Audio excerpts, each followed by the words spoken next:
Okay, so today I would do my second form of react content, or at least the second movie reaction in a row. So I did the He's Just Not That Into You. So I gave it kind of a middle rating, like 3-star.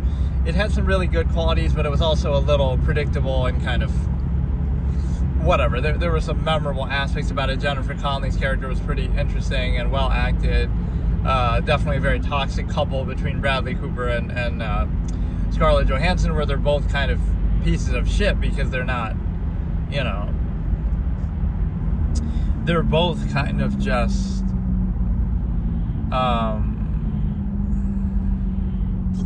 you know, she's making somebody cheat on their wife when even they said that. They even said, you know, he even tried to resist at the beginning, and it's still his fault too for giving into it, but it's like, you know, he's cheating on his wife, and then he tells her, and then he still keeps doing it. That's what I don't respect. Okay, you told her at the department store, right? And then what do? Oh, you feel like it's that kind of fallacy where like, oh, I feel bad for doing this thing, please forgive me, but then you keep doing, or like, you wouldn't have done it in the first place then if you felt bad about doing it, right? So that's the kind of self-awareness you have to have. What really is the villain there is like society's expectations or pressure, like, oh, you want to, like society tells you what you want. Okay, you want to be with one person and you want it to be white picket fence and love, it's meant to be. And then that's not necessarily what you want or the individual always wants, but you try to force yourself or convince yourself. So that's why, like, oh, it's love, it's absolute, it's soulmate, but it's also a struggle. Why would it be a struggle if it's so absolute and if it's something you really want? So that's a good lesson you can take, is like, it shouldn't be that difficult, right? If it's something you really want, it shouldn't be that difficult. So what you think you want is something different. Like, oh, you have to suck up to them constantly and impress them, and always, you know, you're trying so hard and you have to buy them gifts, and you can do that if you want, and it kind of, you know, overcompensated basis, but it shows you won't be able to maintain that for, you know, if you're with them for a long time. And so it's kind of an illusion, right? Like, anybody can just put up a front, or you have to realize that people's normal behavior is like that too. Like, the way you act on an everyday basis, you're constantly, it's a variable. It's not just like, oh, that's some defined state of how you are. It's everything you do is a choice, right? You have the ability to self-actualize, but people are treated like some preconceived commodity, like, oh, this is exactly how they are. Right? That might be how society wants them to be, or labels them to try to control them. But yeah, that's a good lesson, is like, kind of, it should be effortless. If something is absolute or sound or is what you really want, it shouldn't require any special effort or overcompensation. Or if it's not absolute, then there's no basis to kind of restrict your whole life on that, around it. So we're gonna watch The Housemaid. I'm watching it on like Google TV or something.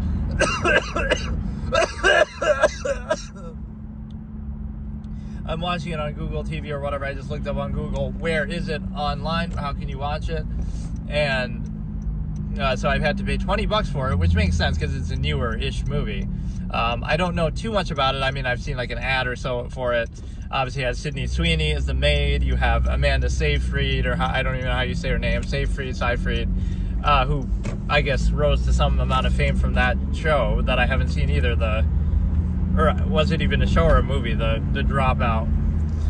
But I think it was a show.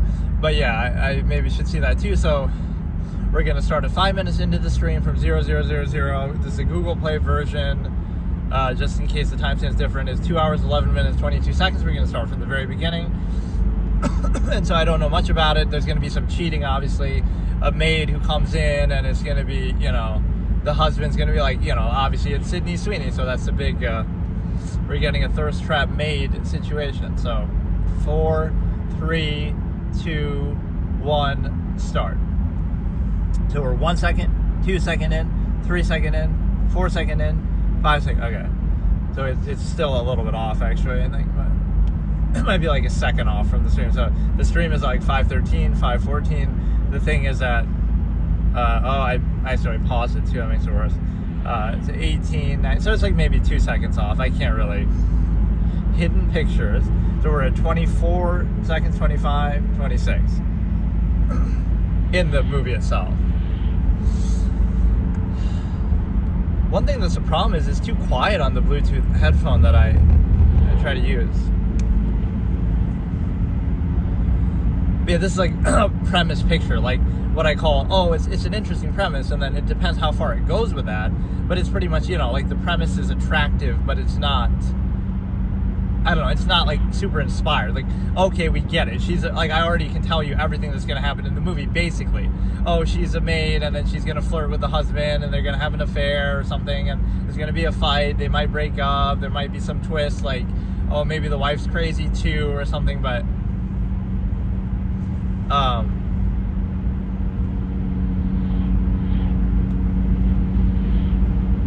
yeah, this shows you the stimuli, acme, female privilege, and everything. Like, oh, I'm just a little cute maid. I'm just a little innocent maid looking for work. No big deal.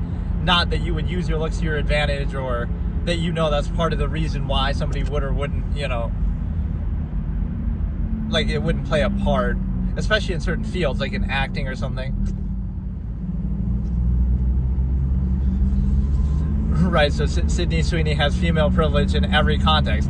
That's part of the reason why she's so famous as an actress. Oh, and that's also part of the reason why she's a maid in the movie that she's playing.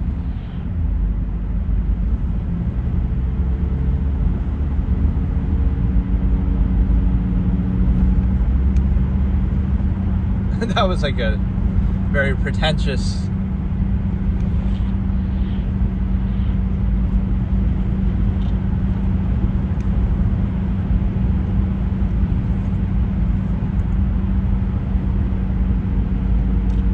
Said nobody ever. I really enjoy this demeaning job. She's like hiding something. She has a dark past or something.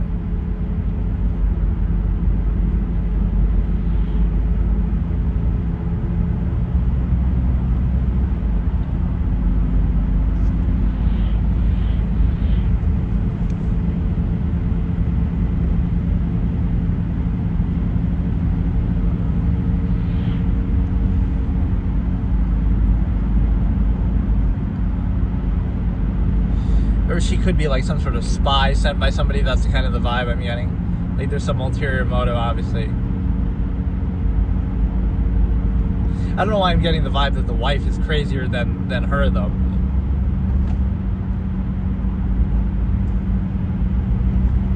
But yeah, like what I mean by premise picture, there's another movie like...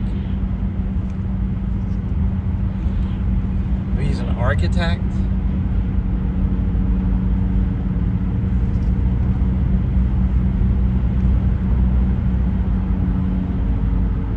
This will be a part of the story later. The Patrick Bateman. Are you going to throw a chainsaw down and kill her at the bottom once you discover she's been cheating? But like, what is that principle too? Like, we blame the husband, but we don't blame the girl. Nothing's going to fall on your head. But no, it's like...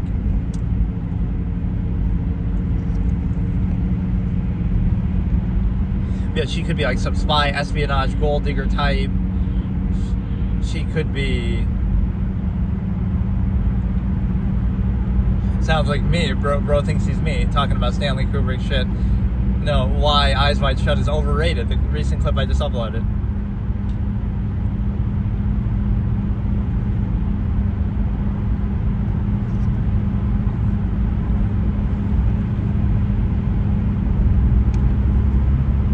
So she's probably lying about that. When do you ever hear that? I want to be sure. Sure of what? Either you are expecting or you're not expecting. We need Juan Martinez to question this wife. It's kind of sketchy. Like, are you pregnant? Yes or no? Like the way he would do it with Jody. Like, he wouldn't let her weasel out of questions. I'm trying to explain something, but they won't stop talking. For typical women, at least they're passing the Bechdel test a little bit. They talk about the husband, but at least they're talking about the house a little bit, talking about cooking and cleaning. Does that count as passing the Bechdel test? You don't talk about men, but you talk about feminine activities. Stereotype.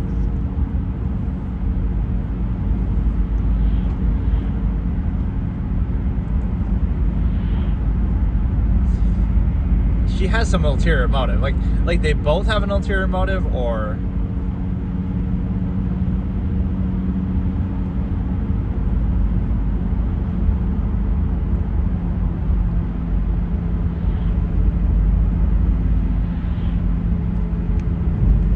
Like, the wife is crazy. That's for sure. The wife is crazy. So it's like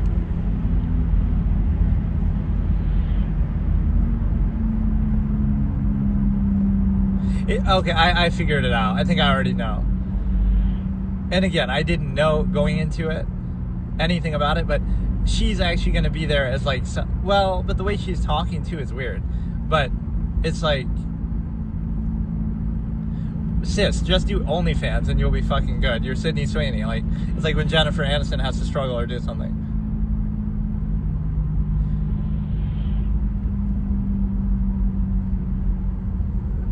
Like, you don't think you get a certain female privilege, pretty privilege? That's what she's used to relying on, and now she has to actually go out in the world and work for herself. Go become an actress with that privilege. Oh, wait, that's the real life story.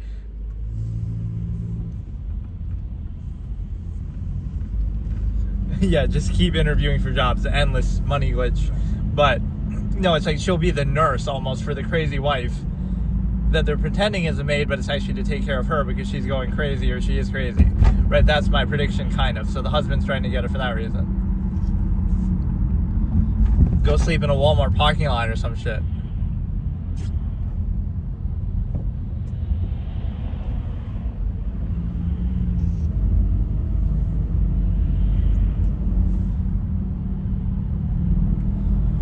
Once again, pretty privilege. Oh, if she wasn't Sydney Sweeney, would she have gotten a ticket?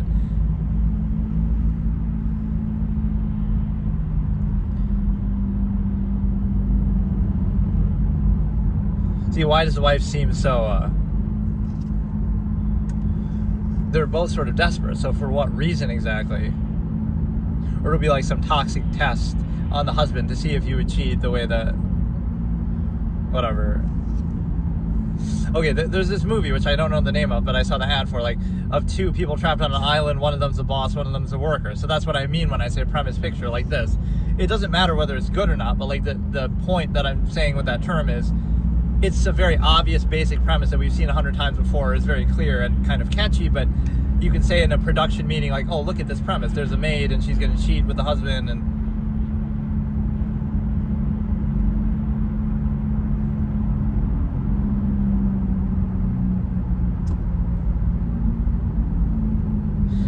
like, this is the same thing. Like, wouldn't it be cool if we had like a Castaway type story where the boss gets trapped on the island with the worker and then they, you know, have some power struggle type thing?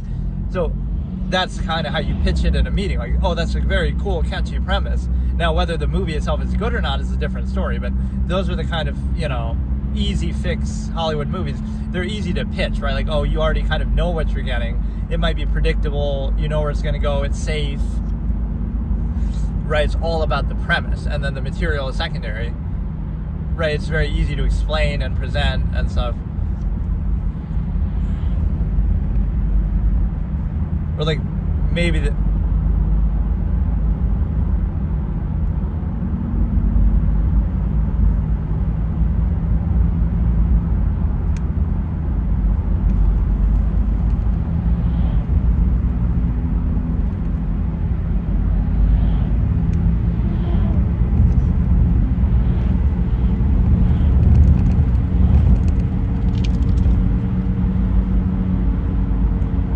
She's like the typical pretentious mom character that she's kind of giving off.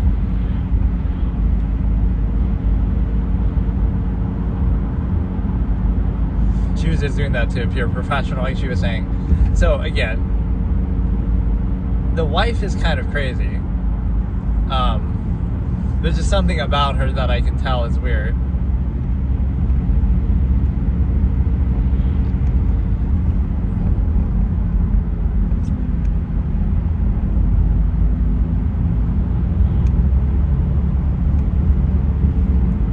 First time we're seeing the husband and the daughter.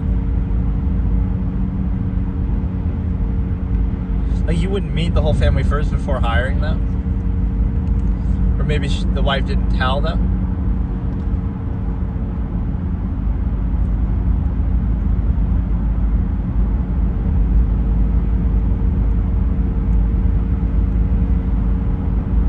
So she didn't tell the husband.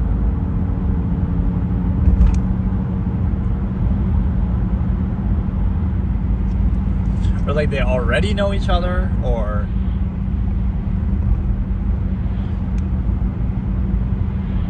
like it's going to be more than them just cheating.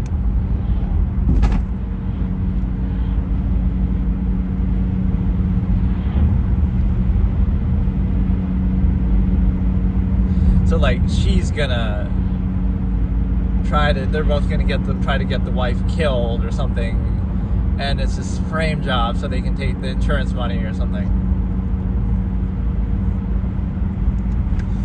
Like the wife is having some memory issues or something, and they're trying to take advantage, or she's going crazy. The husband is kind of going along with it.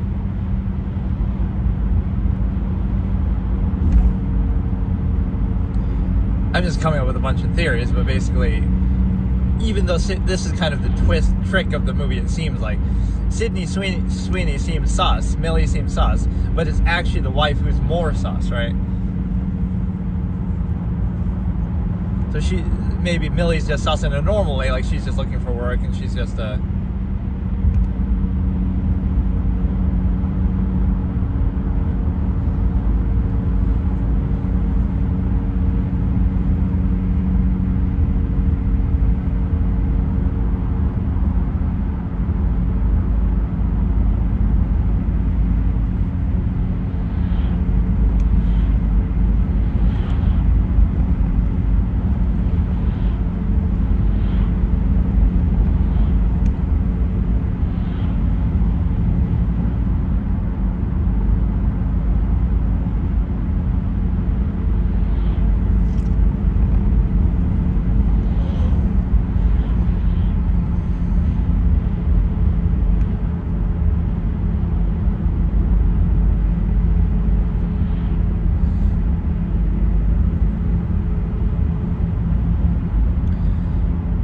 be some sort of grooming, kidnapping thing, but they're almost too obvious about that, so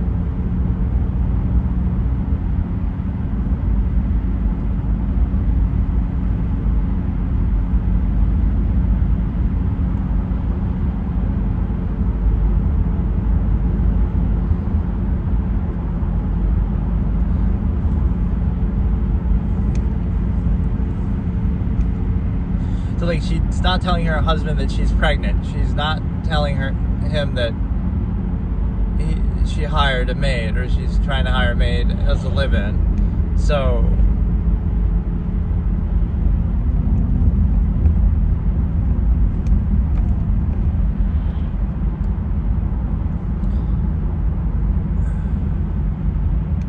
like we know, okay, it's predictable there's going to be some affair with the husband, but that's not even the thing. Right, there's something more to it. Again, the wife is crazy, something like that.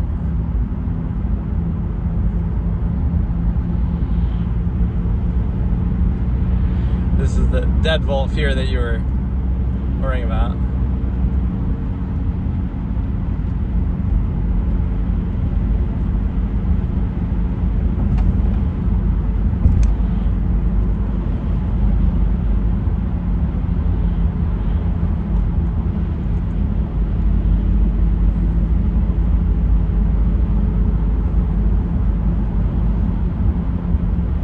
Oh, they're kind of coming right out with it, though, that she's crazy, like I was predicting.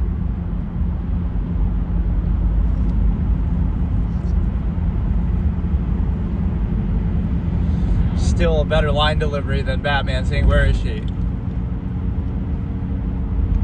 She's like very high strung.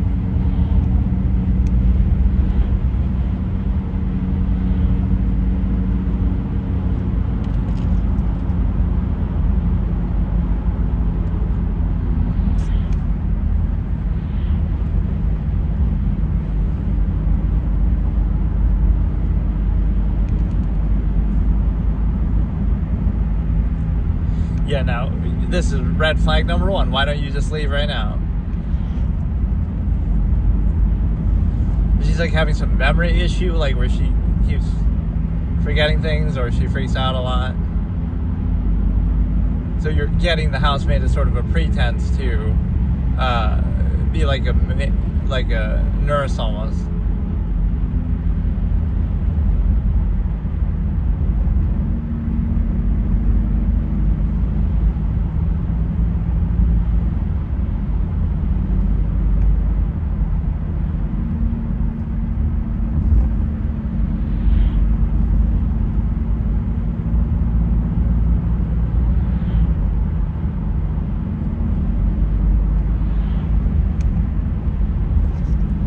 Or is she becoming now typecast as a crazy?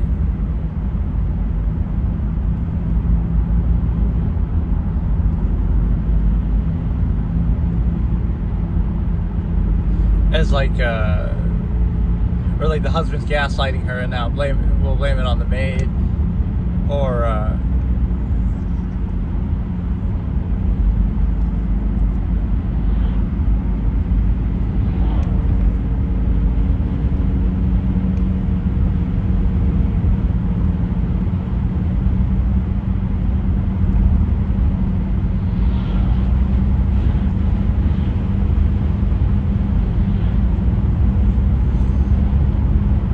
now she's gonna wonder, why would this guy ever cheat on me? Like, how big of a red flag? Like, think about both situations here.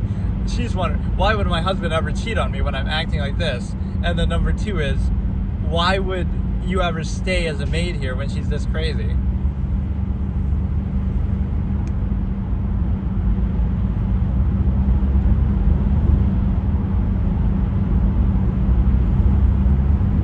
It's like a fake out. Now the real crazy one is going to be the Sydney Sweeney, but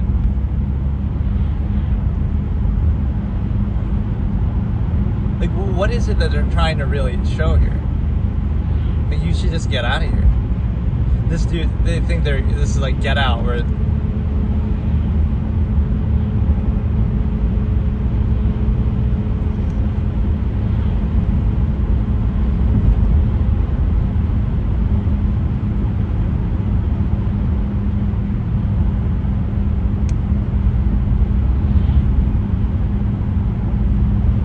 trying to warn you.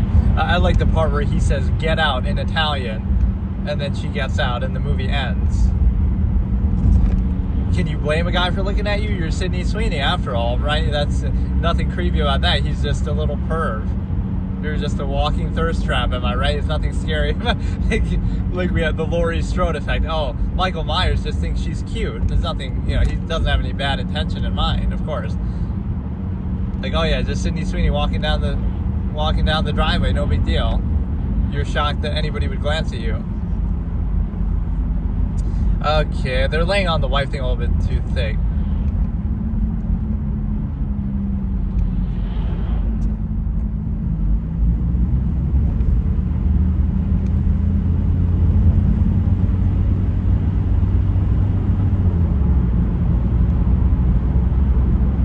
I like when she says, "Get out."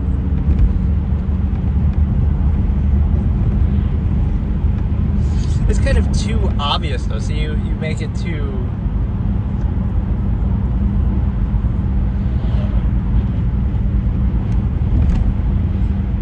It's like you don't see red flag. Like, people are colorblind. Both the husband and the maid are colorblind. They don't see red flags when you put them right in their fucking face. Yeah, let's get a scene with the daughter.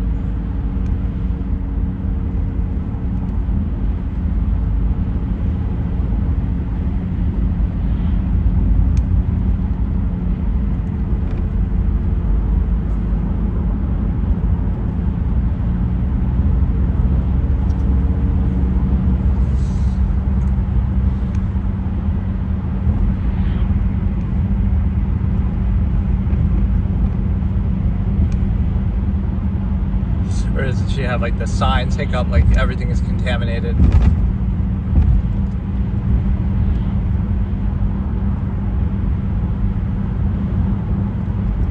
It's hard to feel bad for anybody in the situation either, because it's like they're all rich or a nice house.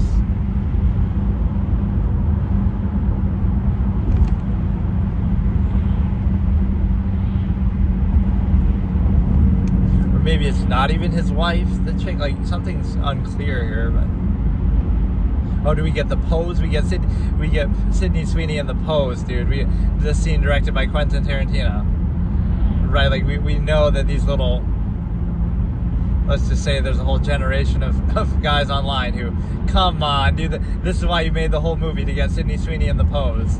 We already know, dude. Put that on Wiki feed. Come on.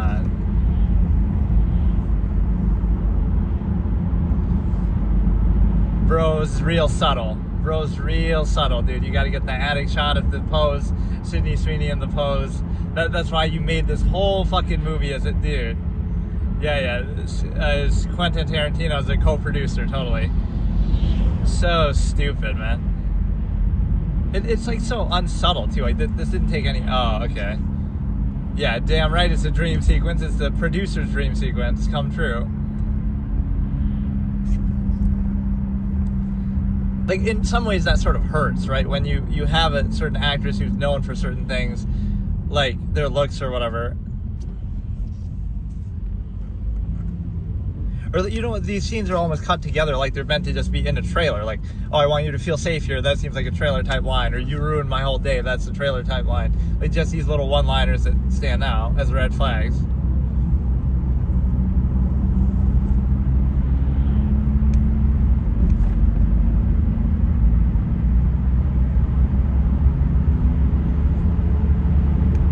Or like she might suspect that they'll be cheating even if they're not because she's crazy like that. But you're the one who hired her, and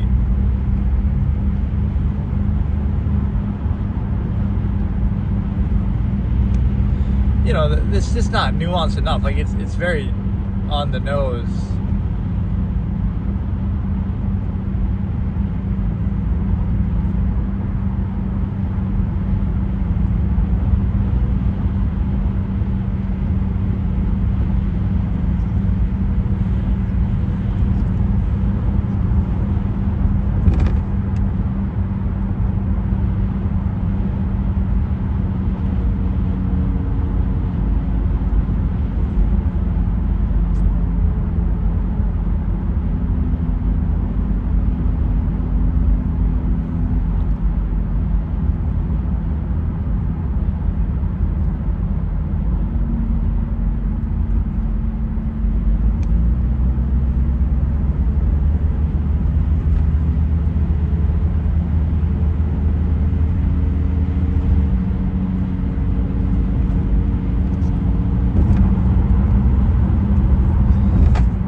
At some point it's not worth the effort to work here, so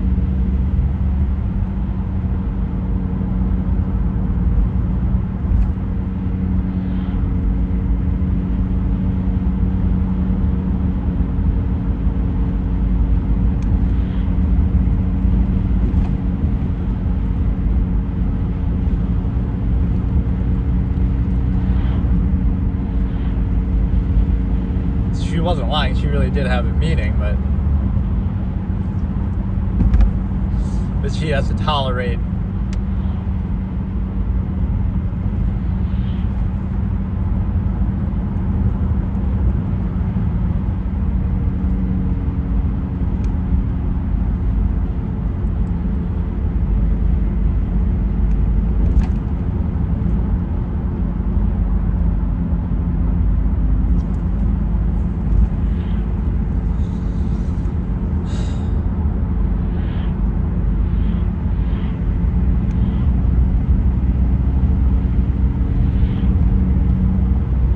so there was no background check, like she was even saying, oh, my credentials are all fake.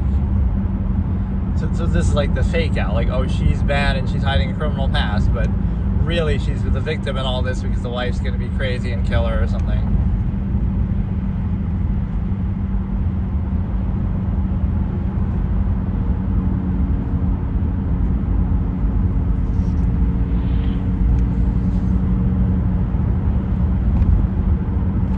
Yeah, like there's nothing scarier than an entitled mom. Right, like that's all. She's a pretentious, entitled, spoiled kind of wife. Instead of the housemaid, it should have been called the housewife because that's really what the issue is. Like when characters ignore red flags, it's kind of hard to take them seriously.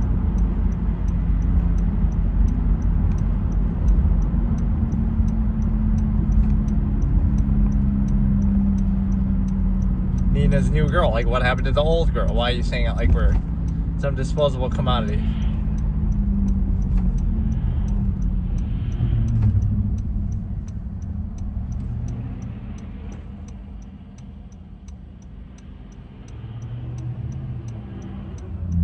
So the wife is having some like memory loss issues.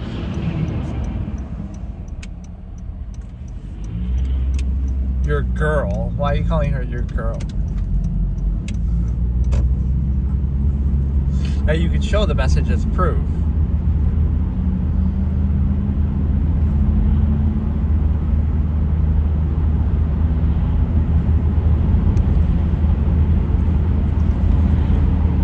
Right, you have the message to show as proof, don't you? Or was that on... Or it's like when somebody's in a position of wealth and power like that, you kind of go along with them, even if they're, wrong. You suck up to them just because you want money or whatever, right?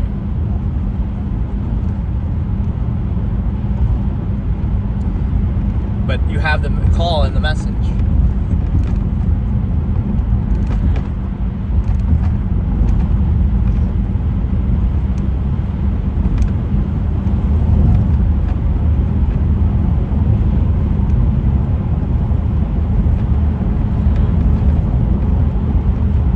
I like the whole pretentious thing they're putting on for both the...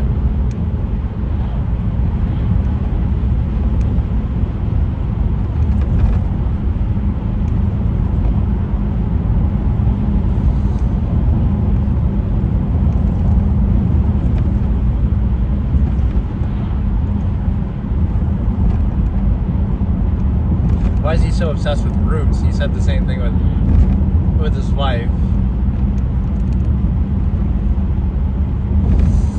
So again, Sydney Sweeney is a criminal. She hasn't had sex in 10 years, which is pretty hard to believe. That's maybe her mistake. Why not, when you got the pretty privilege, you got to use it. But all of this could have been solved by OnlyFans. Whatever's going to happen in this movie, just chill. Do it right out of your car. Nobody gives a shit.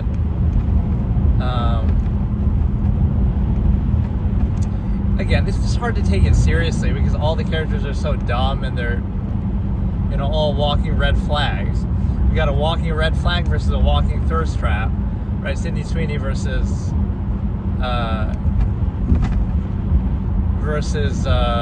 whatever. What's the chick's name? Millie and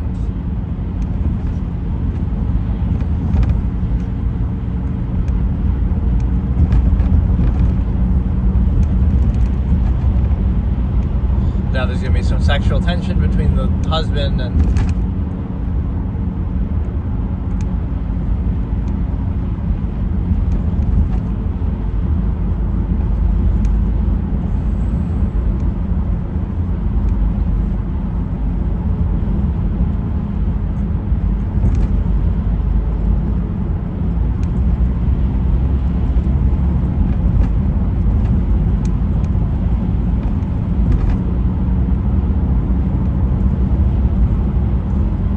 This is all it takes to break up your marriage of years, where you talk about some Price is Right shit, and then or that's not even Price is Right, what is it?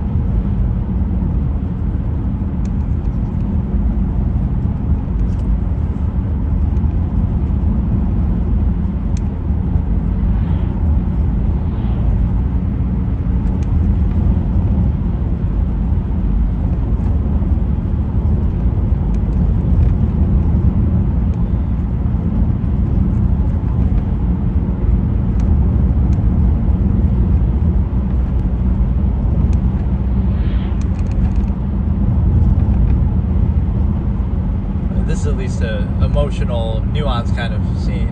So maybe she killed them. No one. Oh, it was her. It was her.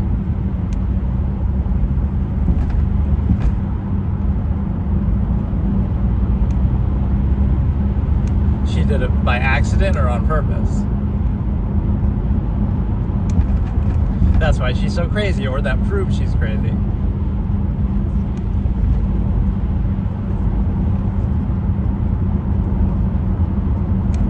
Oh, somebody should have answered it. Like, she should have answered it in a pretentious way.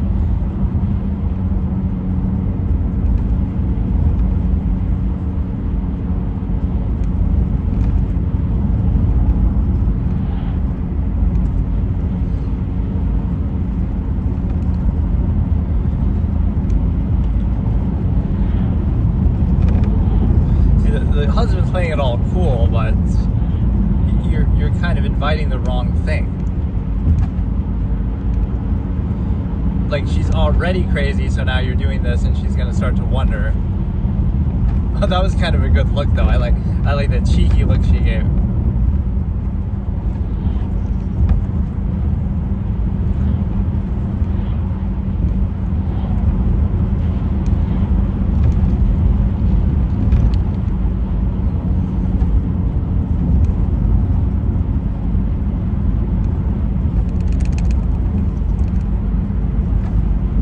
See, this is a good red flag concession moment.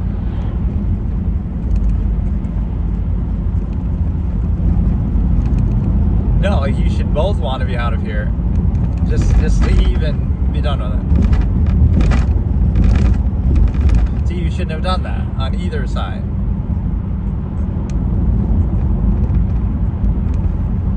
You have to censor reality itself because people can't control themselves. See, that's what the absolutist does.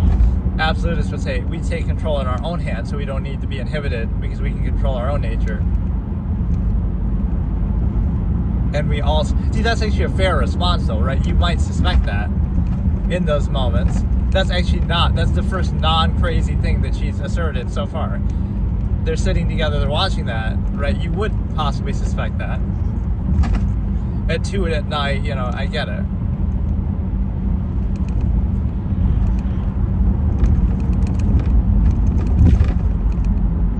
That's good. Canine grief.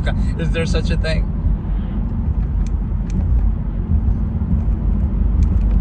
Yeah, let's get Sydney Sweeney in yoga pants as a thirst trap.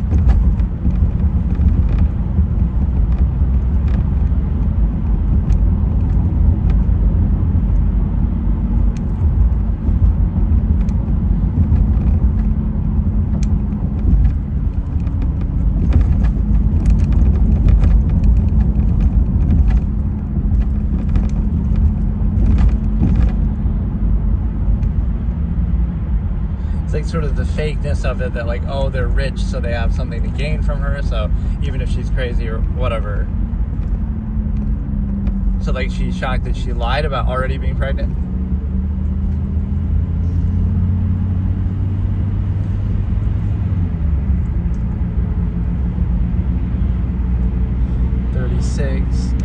So it's like, how did we get so far off delayed? It's 33, 41, 42. So it's like 10 seconds behind. Or wait. Yeah, wait. Yeah, it started at 5 minutes, but it's like 10 seconds off. How many miles did she spend something?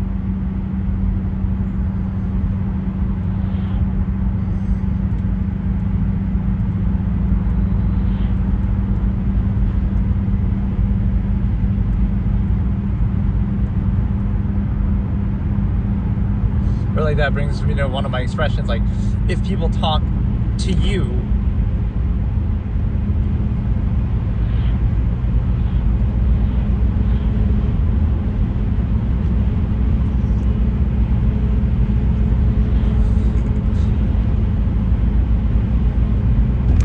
so you're saying she's crazy, but you're still gonna stay here. Yeah, finally. But you're a criminal.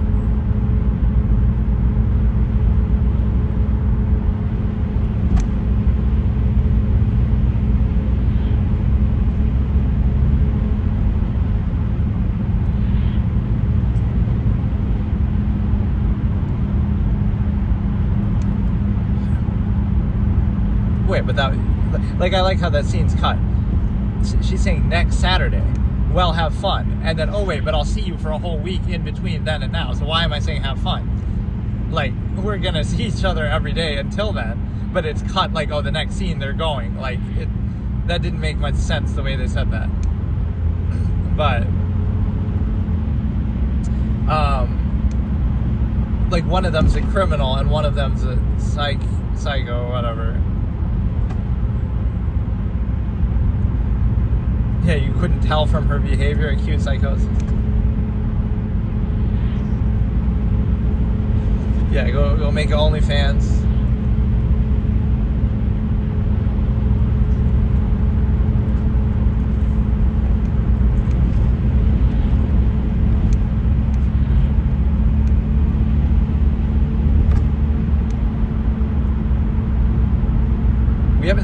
much of the daughters.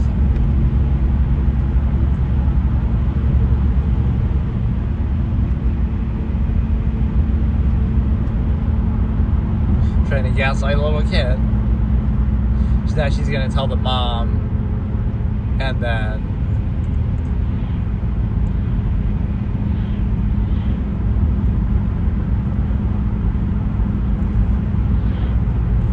I like her on that at least.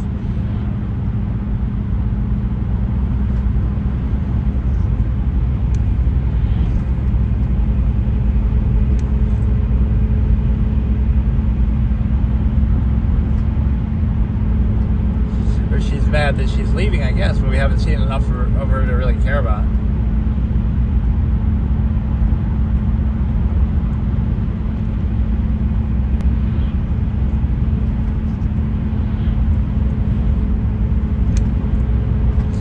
She sees through her BS.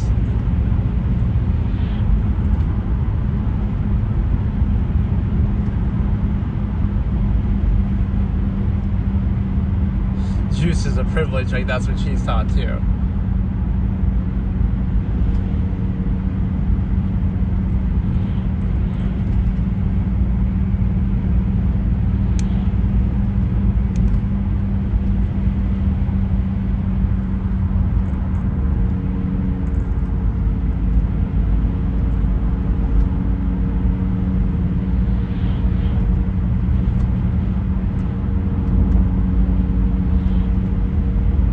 What do you mean, so do you? She lives there.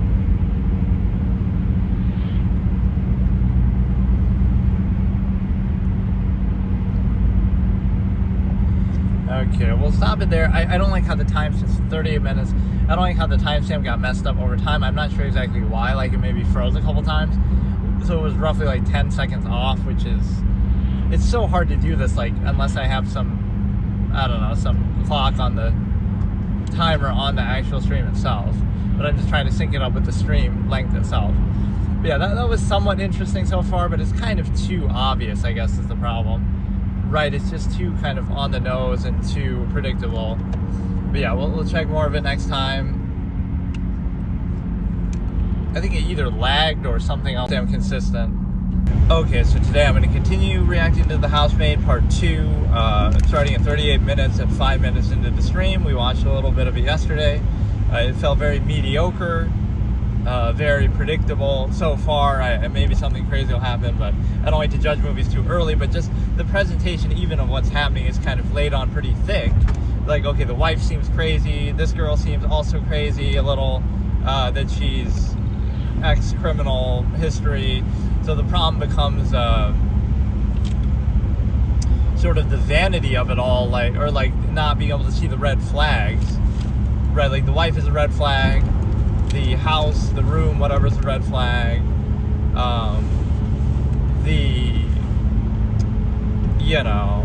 the girl herself is a red flag. So it's like when one red flag meets another and they tolerate each other's red flags because they have their own. Right, that's how you can perceive certain relationships too. Like, oh, why did you put up with this guy despite his red flags and issues? Oh, because you have your own. So then you try to use one to like excuse the other.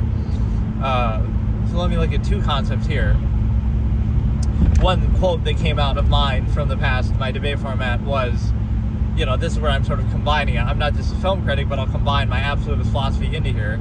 So like when the film critic or the reactor says better quotes than the movie itself has in it, right? Like my own quotes that I'll use are better than the quotes in the movie. Where I said, again, this expression, when the whole moms are gossiping, it's like,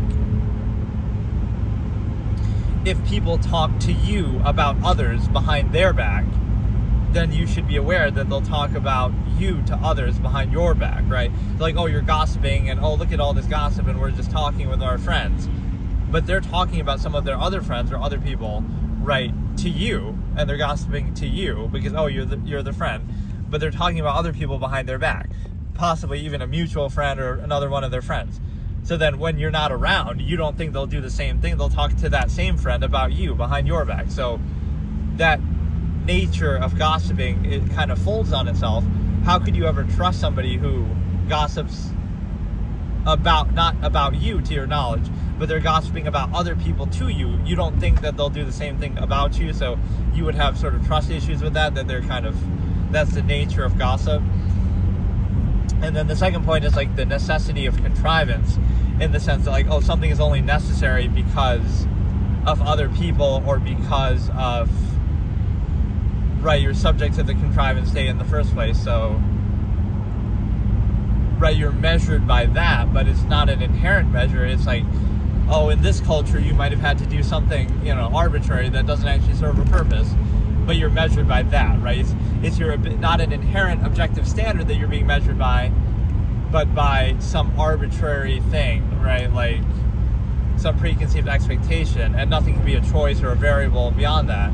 So how well do you acquiesce to this specific contrivance state, not based on some standard? There's like an overlap, but like social contrivance is really bad for that, where you got to that's what social contrivance serves as. It serves to reinforce every era, every contrivance state, regardless of what it is. So it could be Germany in World War II, but you got to be nice and positive to overcompensate for the cognitive dissonance of the current state.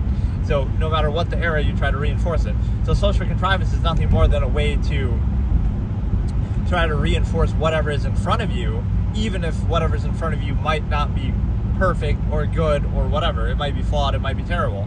So it's, in a way, it's kind of a bad thing, because you say, it could reinforce something negative, but it seems like you're positive in doing that, so you're kind of conceding to it and saying, let's just perpetuate it forever. So it might seem positive, but you're doing it as service, basically, by, in service of a contrivance state. Just the same way that, like, your ability to tolerate something or work hard, your ability to tolerate China right now and its censorship might be great. Like, you feel proud of that. Look what I have to overcome compared to you spoiled Americans or whatever. But by taking pride in that, you're kind of reinforcing it too. The fact that you are able to tolerate it or overcompensate for a flawed process also serves to reinforce the flawed process. Or sorry, I actually messed up. Oh God. I messed up. It's at 37, not 38. Whatever, we'll be a minute off, I guess, the whole time. Starting in 1, 2, go. So we're at 37, 01, 02, 03, where the girl's talking about, you don't have to be my friend. Then they play in the dollhouse, and she discovers a doll of, wait till she hears about liquor, like juice is a privilege. Wait till she hears about,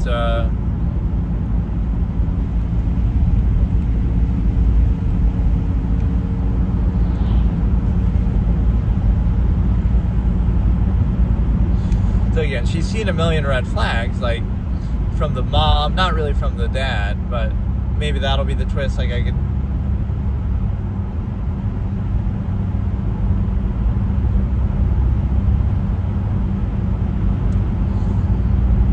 like, the couple could be... But it's not very subtle, that's the thing, like, are they gonna abduct her or something? But it was pretty obvious from the beginning, like, then the wife is crazy. Like, shouldn't you be more subtle about it if that is the plan? Or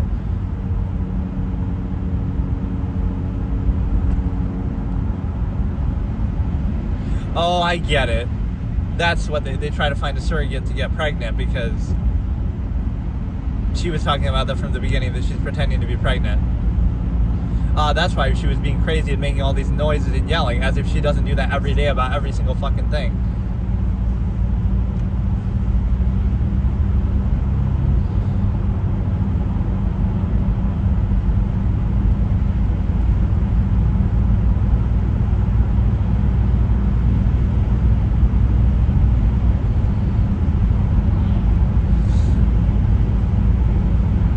The twist has to be that the dad is crazy too, because why would he put up with that? Or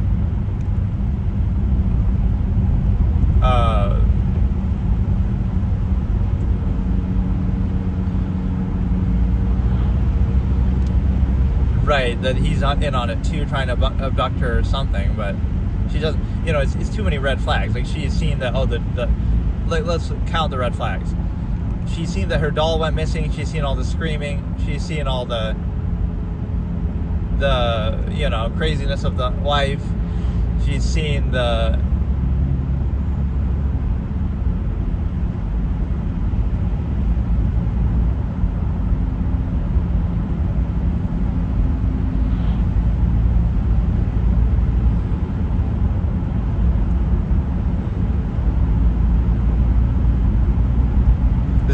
another dream.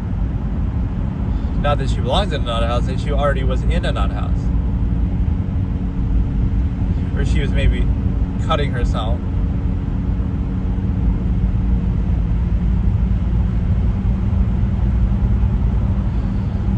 How many red flags do you need? Like, such a red flag that literally it's blood. The bloody red flag of fucking, that she was like cutting herself, I guess. But again, I'm not going to say the acting isn't good, but the writing is so predictable that it's kind of annoying, you know.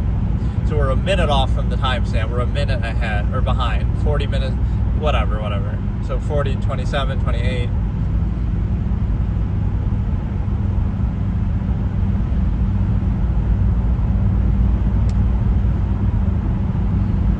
It's not even honest, but like, what were you trying to prove? You were in denial, trying to manifest.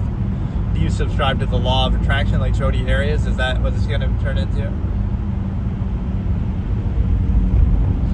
You're very understanding of people's red flags.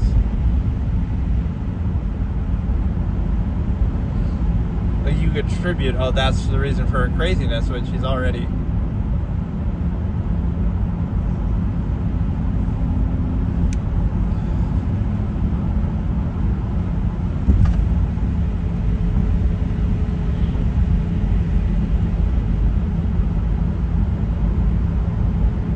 Like, you're grooming her, trying to be her sugar mommy almost kind of effect when you try to fire her. So like, or see, it's like the boy who cried wolf type of thing.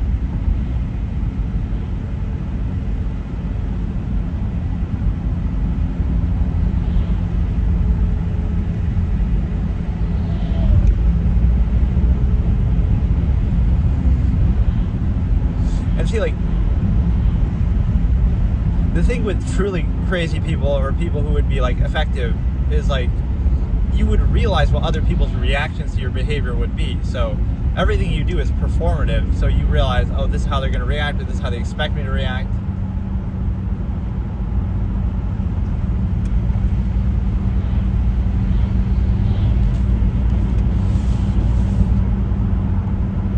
Is that foreshadowing? Is she actually going to save somebody's life?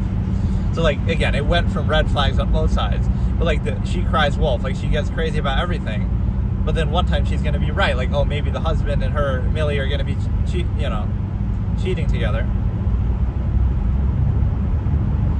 Oh, look, we can bond over the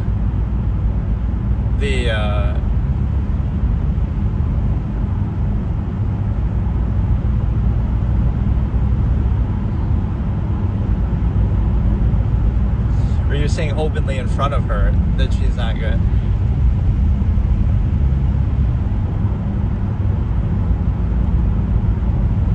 But she doesn't behave like that.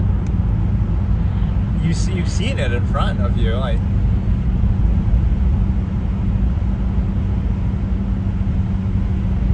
So yeah, that's what I was sort of predicting, that she's crazy and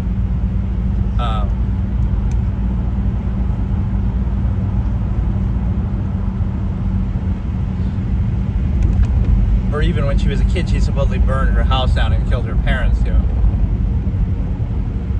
Okay, now this is a red flag confirmation. This is like a red... It's not a red flag. It's a red flag having a stake stuck into the ground, right? So now the red flag is cemented. It's not some random red flag waving in the wind. It's literally in a thing. So, I mean, you kind of already knew that, or like you knew something was up. Car smells like feet. Yeah, we're gonna get... That's what she's doing. She's posting foot pics on OnlyFans with her feet up on the dash.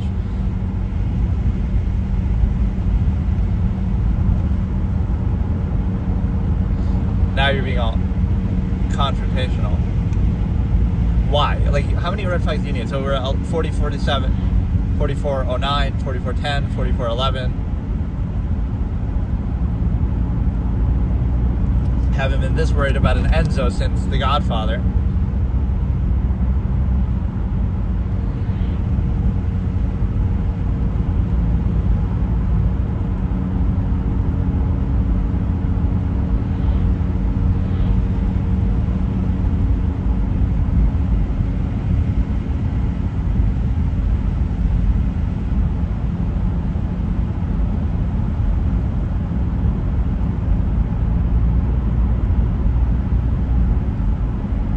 You got to start recording what she says, and how's she going to argue with that? Like, how many times are you going to try to do this? Where she's like a Karen type where she gets away with everything.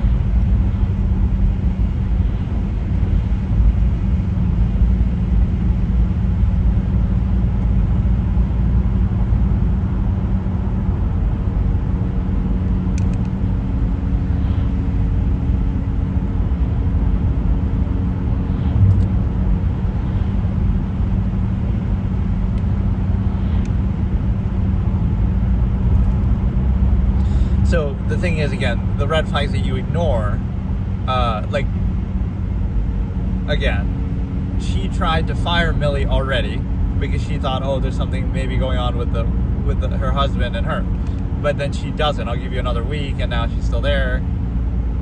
And then you got to have higher standards, like one strike and you're out. And then the same thing here, like Millie keeps hearing about she's crazy and this and that, and then she oh, here we go, you gotta get the obligatory shower scene. But, you know, it's a situation where, again, we Sydney Sweeney in the pose, Sydney Sweeney in a towel. Like, we get why this movie was made. We do see it. Yeah, it's clearly an accident, men of culture. You hear the shower turn off, and what are the chances? Impeccable timing.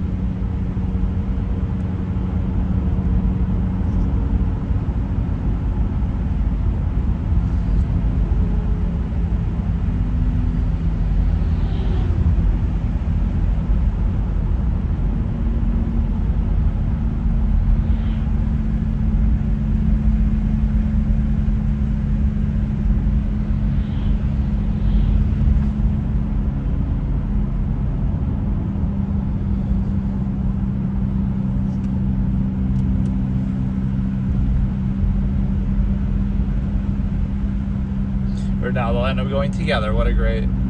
They're both trying to groom her in a certain way. But the thing is that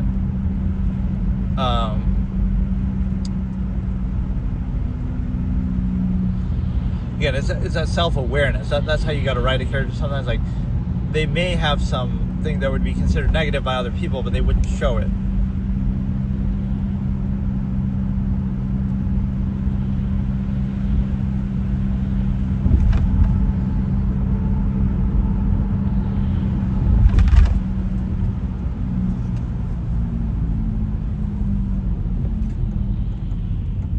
You don't see this as potentially setting up a cheating situation, right? Like, have some self-awareness.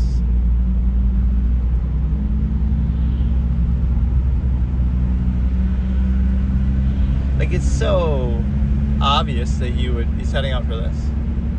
Or it's one of her dresses, the wife's dresses.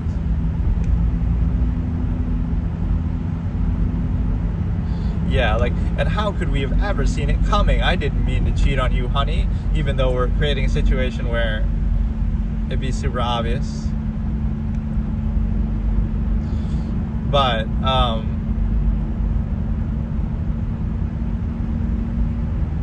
it's a situation where, again, the wife tried to fire her, the maid already. The maid tried to leave already. But neither of them act on it all the way. So now you're kind of victims of your own stupidity. You could say it's out of necessity, but... So that prediction I made was kind of right at the beginning. Like, it's a way to almost watch her. To watch the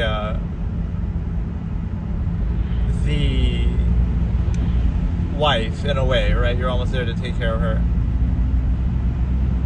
All these looks back and forth, but...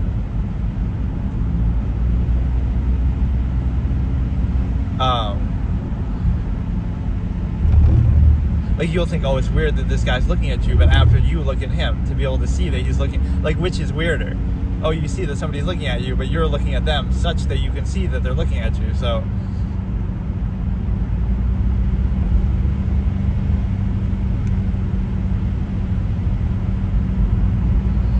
Here, let's get a foot job under the table to really seal the deal that you're not cheating.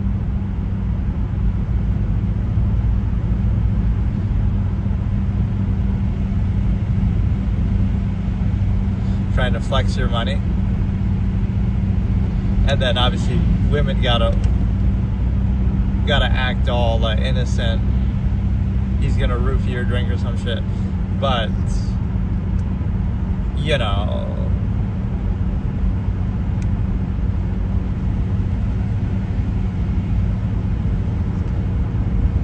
sort of 50-10, 50-11, 50-12. Timestamp is totally off now.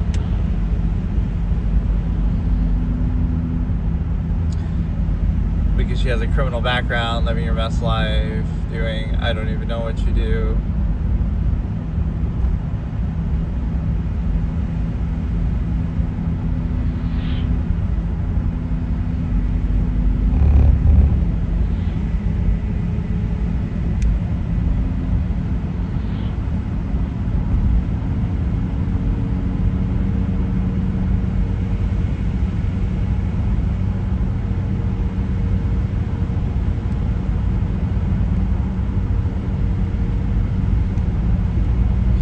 Not, I wonder why. Like, she's crazy or something. She has that baggage from her past too, that and maybe that's like a self-fulfilling thing. Maybe she didn't do anything, but she was accused of killing her parents, maybe burning the house. So maybe she wasn't crazy then, but then that made her crazy, the accusation of it. So like you can, it's like the concept, like if you bully somebody, then you make them do something bad, or so they'll do it not because they originally had an issue, but because you gave them an issue by bullying them, right? Just because they were quiet or something. So you kind of create it. Like, oh, now you'll see, they were crazy. That's why they deserved to be bullied, or it was justified. But, right, you kind of manifest it into being based on often your preconceived notion. Right, so that's the profile of being crazy. It's like, oh, you're quiet or something, and then people bother you because of it, and then you end up doing something negative because they bothered you, not because you really were that in the first place. This is actually kind of boring me, but whatever. It's so predictable. Now they're going to cheat, then she'll go crazy and try to kill them, and but there's no need for anybody to be in this situation. You can say financially, but again, there's this thing called OnlyFans. There's this thing called a lot of ways to make money, and you might be like, oh no, but she has too much respect for herself. Meanwhile, she's going to cause somebody to cheat on their spouse. So, oh, you have too much respect for OnlyFans, but you're going to be an adulterer. And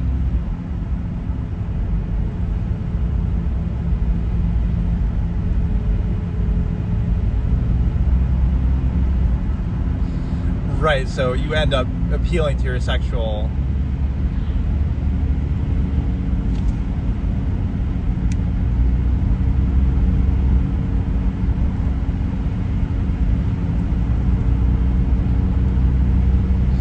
right, like it's sort of the same thing that you're benefiting from. But do you think you would be in this situation if it wasn't for, you're Sydney Sweeney and your looks? And I'm not talking about her even being an actress in real life. I'm talking about, obviously you're in a nice hotel with this rich guy, flexing his money, getting you drunk, taking you to a room, even though they're different rooms, I guess is the point.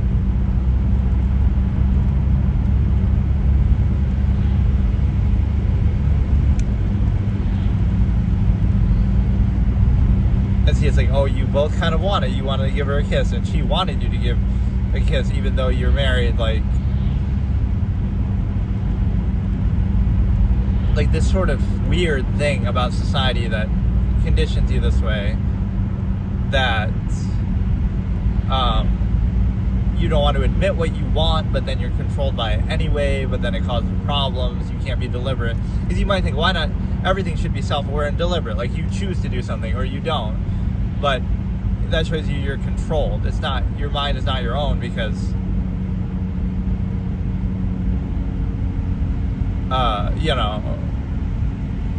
you pretend to want something you don't want, you pretend to not want something you do want, and then it leads to these kind of situations. And then you're supposed to take it seriously as a false absolute as you struggle to maintain the illusion of it. I can't even see what it says on there, but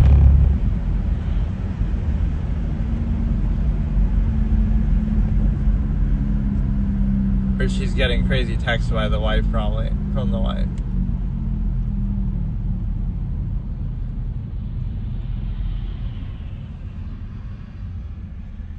But she's the one who hired you in the first place.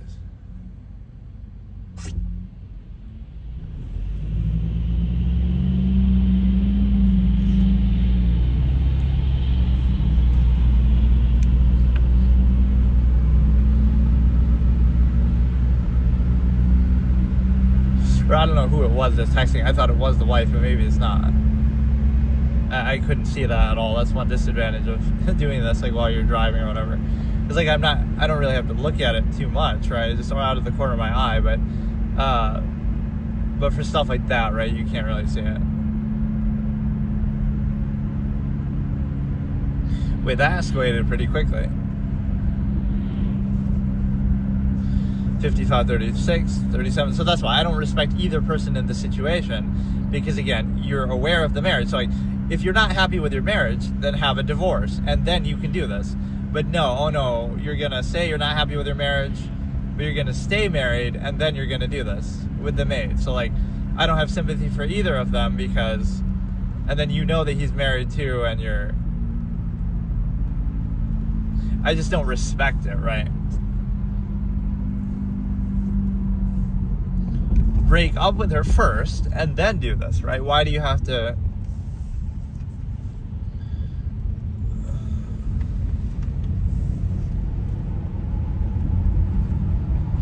Yeah, this is like a very unsubtle movie. Like, it's just very.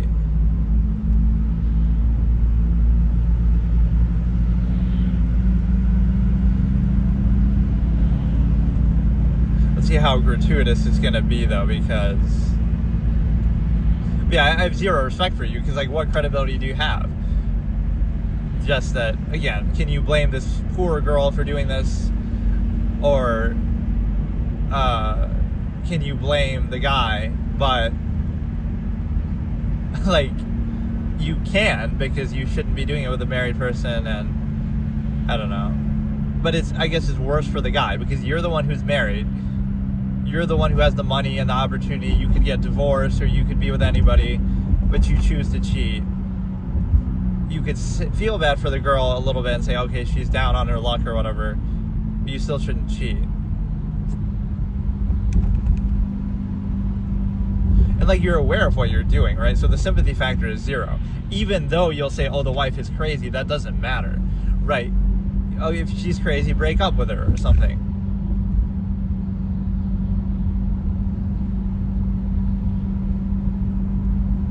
And it can't happen again. It's like, what do you mean, dude? Now you could blackmail this guy with this knowledge, right? You could blackmail him because he has money,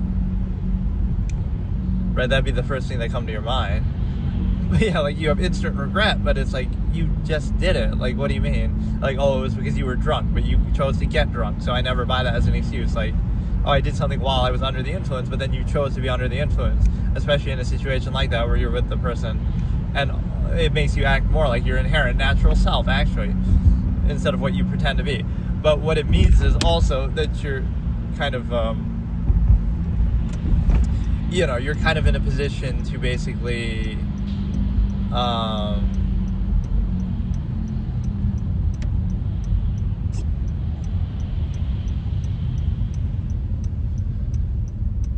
now you can do it openly in your house. What if this crazy woman had installed cameras, or she's watching? Like, openly like this, though, you even said, oh, it can't happen again. Yeah, zero sympathy factor.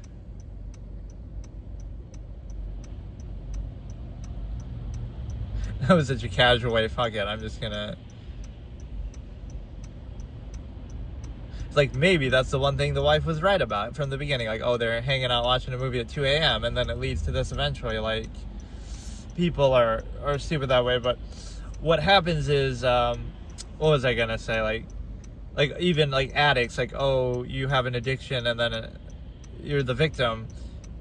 But it's not that way, because isn't it your fault for doing that thing in the first place? That's a luxury that you didn't have to do. And then isn't it your fault for doing it so much that you get addicted to it? So once you're addicted, you can say that, but like, it's your fault that you got addicted. Like, just don't do it at all then. Or just don't, there's plenty of people who have better self-control when you do it. Like,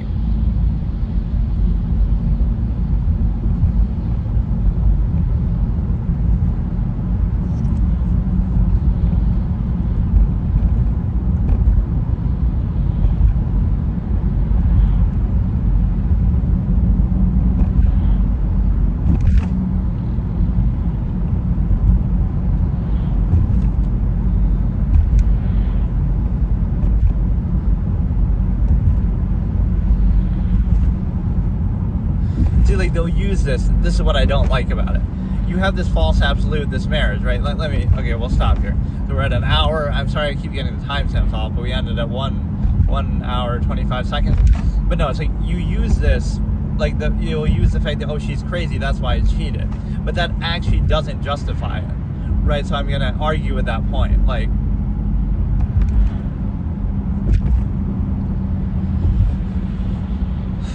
right, you would say, okay, she's crazy, that's why it justifies on both sides the maid cheating with the husband. Not really even, but, oh, you're putting up with her like that. And then the husband, oh, look at, you feel bad for the guy because his wife is crazy or whatever. That justifies you cheating, but it actually doesn't. It justifies you breaking up with her if you don't like her. You don't even need that reason. You can break up with her if you want, right? So you could divorce her. But there's all these bad reasons, like, oh, you know, Sydney Sweeney's doing it for the money, even though red flags, or, oh, the guy's with the wife because they have a kid together, or they don't even, but, right, all these reasons, that maybe the wife is financially dependent on the husband, right? So all these situations are like, oh, you're doing something that you would normally say you wouldn't want to do, but you're settling for it, putting up with it for some reason. And then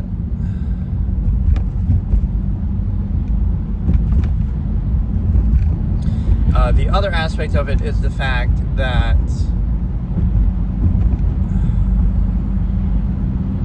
you know, like, as if to use that to justify it, that doesn't actually work, right? You can't actually do that because it doesn't really justify anything. And so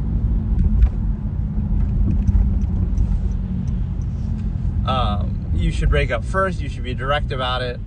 So now they're gonna like gang up on the wife in some way. So I'm actually finding it pretty boring, to be honest with you. It's very predictable. The acting is pretty good, especially Amanda's acting is very good, but it doesn't matter because it's too, like, there's no twist that could happen. Like, oh, the husband's actually crazy too, or they're grooming her, or they want her to have a kid for them, or, you know, whatever it is, but it doesn't matter. Like,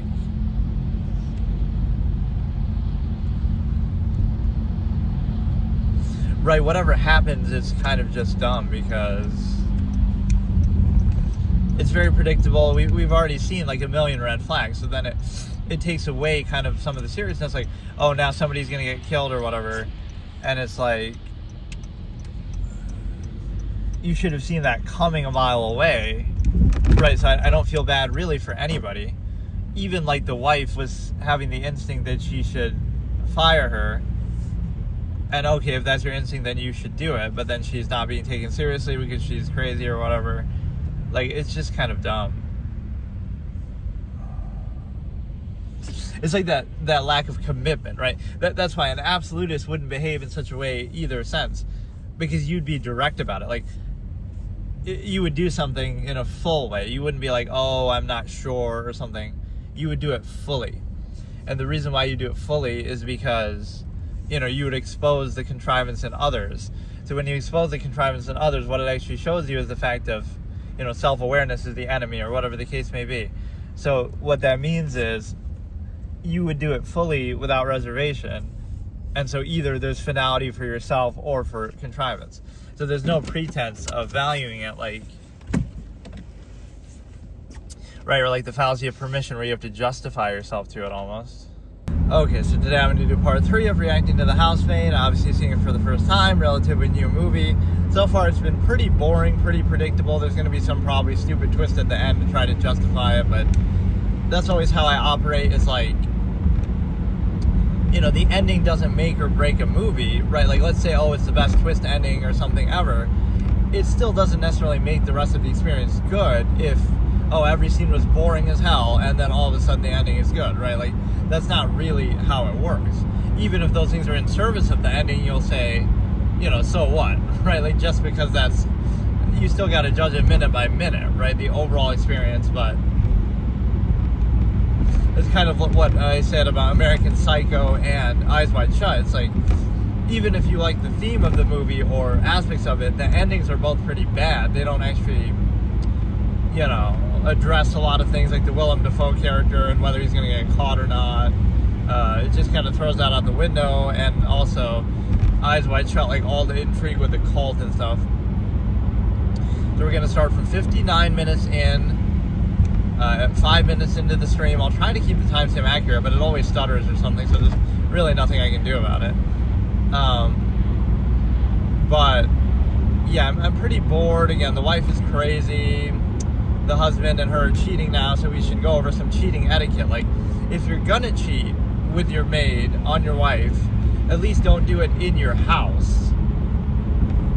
Right? Like, it's kind of, that's why it's a zero sympathy kind of equation. Because again, it's not about what you should or shouldn't do, right? This is what the human function contrivance response person would say. Oh, it's wrong to cheat on your spouse because, you know, everybody should be married and it's love, it's meant to be. Right? That's not what the absolutists would do. They would identify, like I'm identifying, it's your choice. So in other words, if you choose to create the construct of an artificial marriage that is, you know, pretends to be absolute, then the veracity of it is only based on your consistency. So either way, it's artificial and you're going to struggle against it. But if you're going to do it, then at least be consistent, right? And if you're not, that kind of invalidates your credibility. So again, there's no sympathy because it's one or the other. Like, be consistent with this false absolute that you posed, or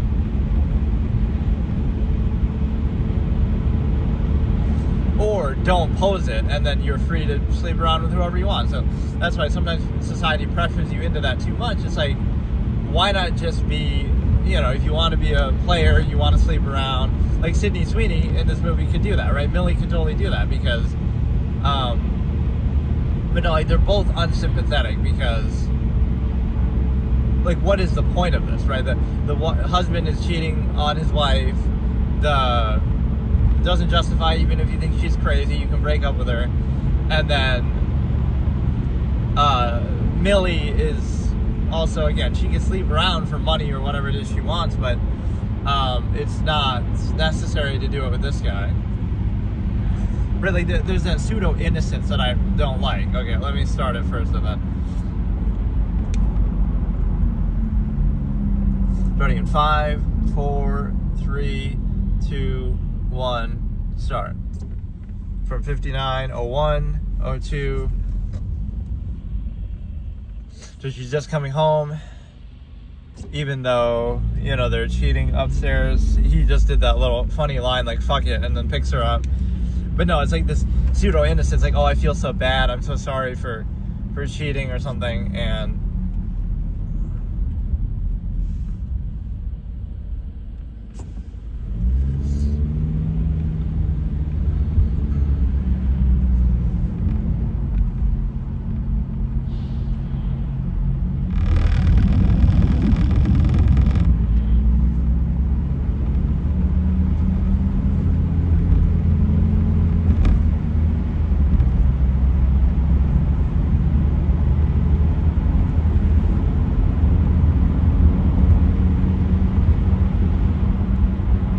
like one of those intervention type hires. Like, you're doing it to try to, you know, they won't listen to you, they won't react to you, so you either give some, you know, like with someone who has dementia or something, you get somebody else,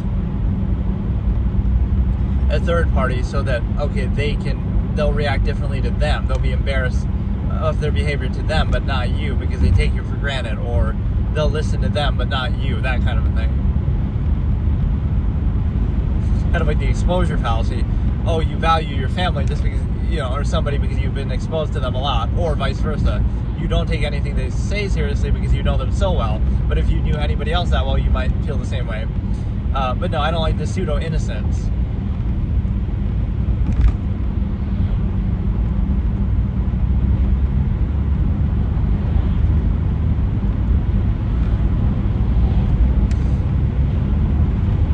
She's embellishing the fake story. See, why not be honest about the thing, but not that you slept together? Like, oh, we went to the concert, but...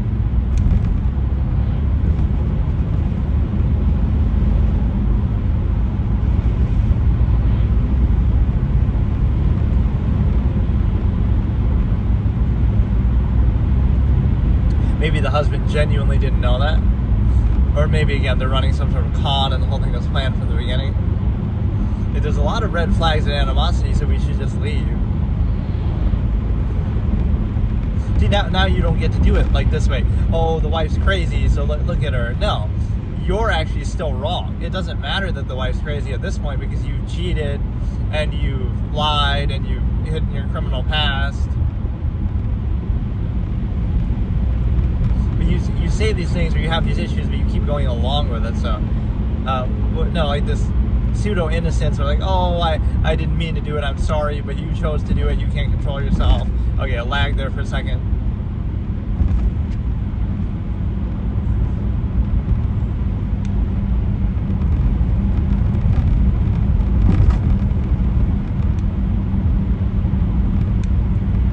You could totally leave, dude. Try OnlyFans.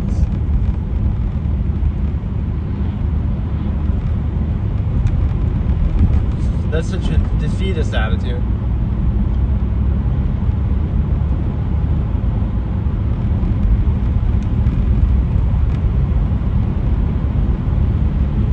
I think I saw this scene on YouTube or something that spoiled it, but I forgot.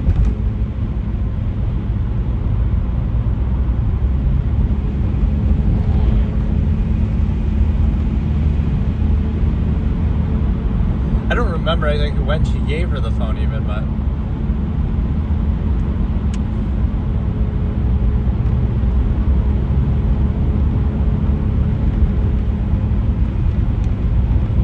you could have turned her in for something that she's on the run for.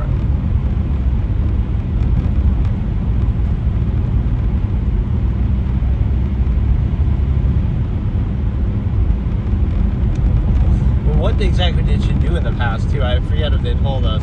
We saw it at the beginning, some reference to that, but I don't know what it was. Or she's like in some counseling type, whatever.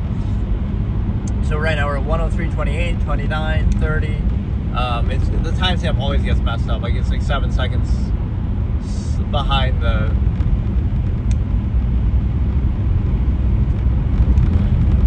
There's something about this movie that's just very amateur. It's amateur hour here. It's so, like, I don't care, you know? Or maybe he turned her in too, but now you can rat on the fact that he cheated with you. Like, the judgment of everybody involved is just trash. You're cheating on your wife, you're lying about your past, the wife's crazy. It's like a clown show. Everybody's a clown, so you don't care about any of them.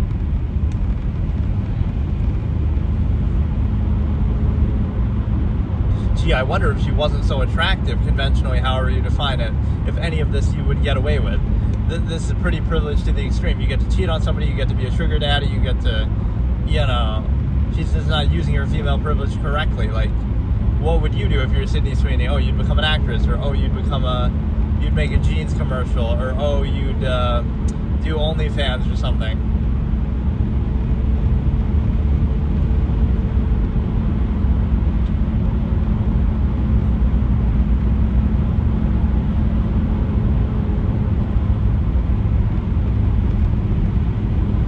One instance where she's not being crazy.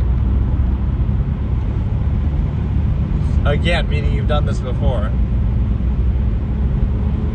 Maybe he does this on a regular basis, and that's why she does all that.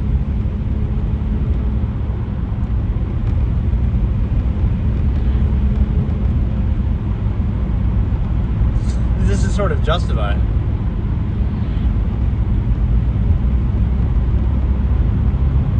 That's actually fair, though. She didn't steal anything when she was there that we saw.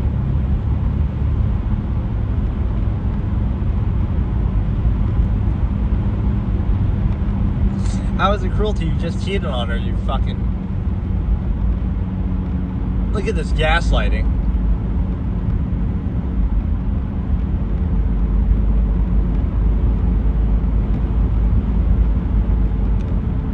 This poor girl's life who I fucked and cheated on you with. Dude, this guy is an absolute, like, Matt Damon, Colin from The Departed territory. Like, how you say this shit with a straight face.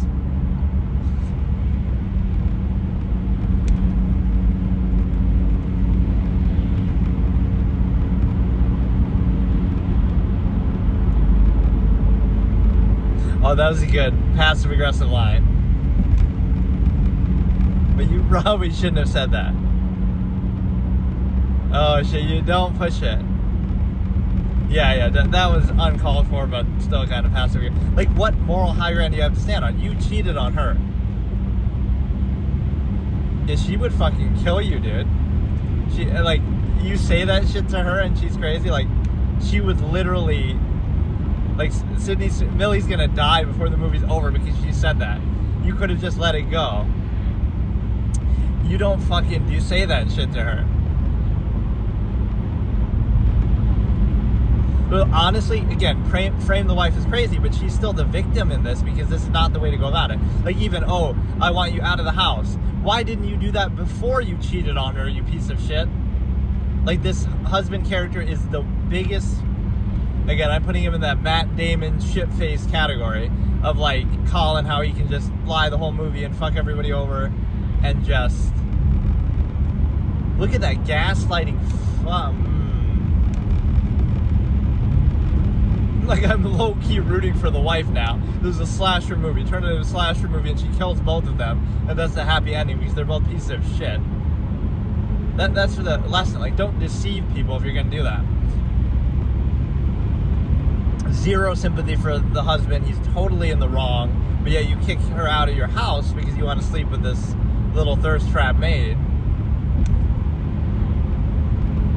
Like, oh, it happens so organically, like, you don't think you know what you're doing a little bit watching the movie at 2 a.m. Like, this sort of pseudo-innocence. Bro, I'm on the wife's side. Like, this movie needs to become a slasher. You come back and, dude, I am honestly rooting for it. These two are both pieces of shit characters.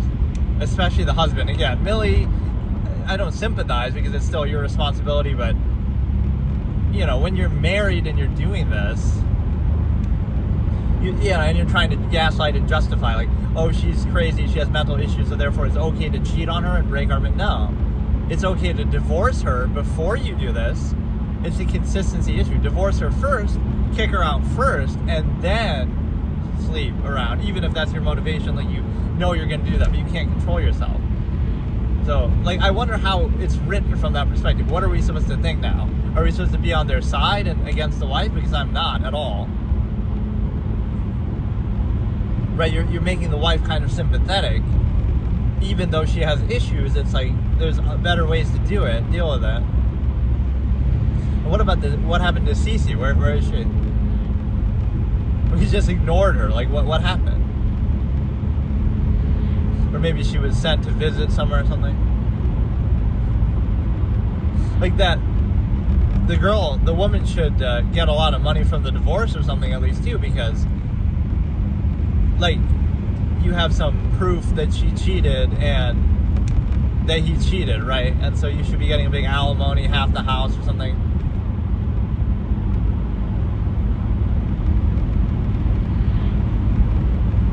Now you're gonna turn into the crazy one.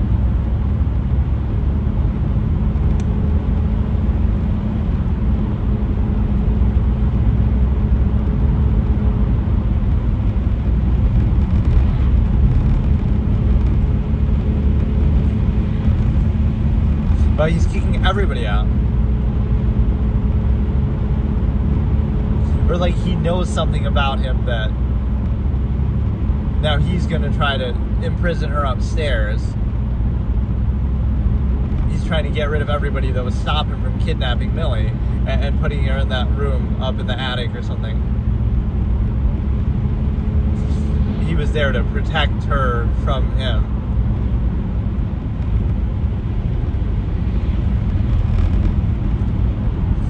Truly valued it, you wouldn't use it to eat off anyway. Yeah, let's get another maid. What's the worst thing that can happen? I don't want you to worry about cooking or cleaning. We'll get a maid for that. We'll get a housemaid.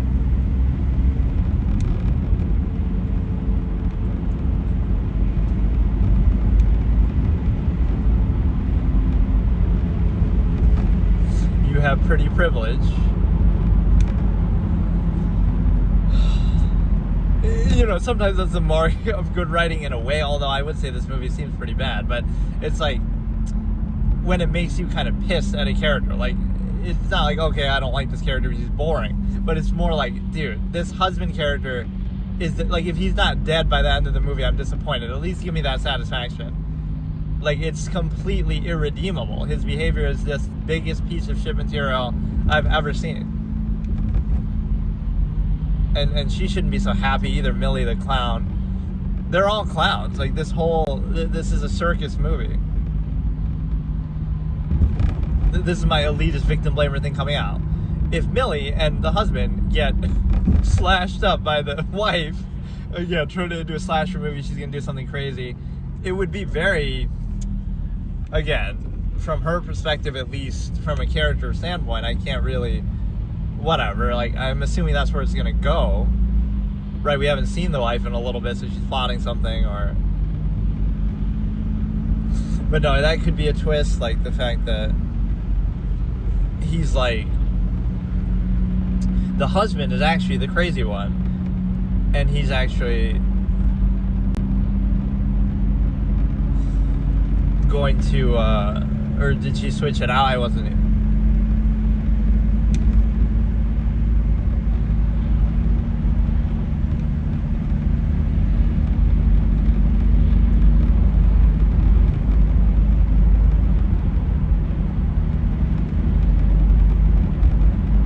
Like, he's crazy and he's gonna kidnap her or something.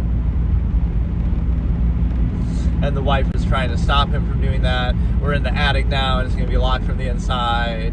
I'm predicting the movie, I wrote the movie. But no, I wanna watch the other stupid movie that I saw the ad for where they're stuck on the island. Again, these are both like premise pictures that show you, like, that's how easy it is to make a movie because it's so lacking in nuance. He's gonna trap her in there, like, just forget it, man. This movie sucks.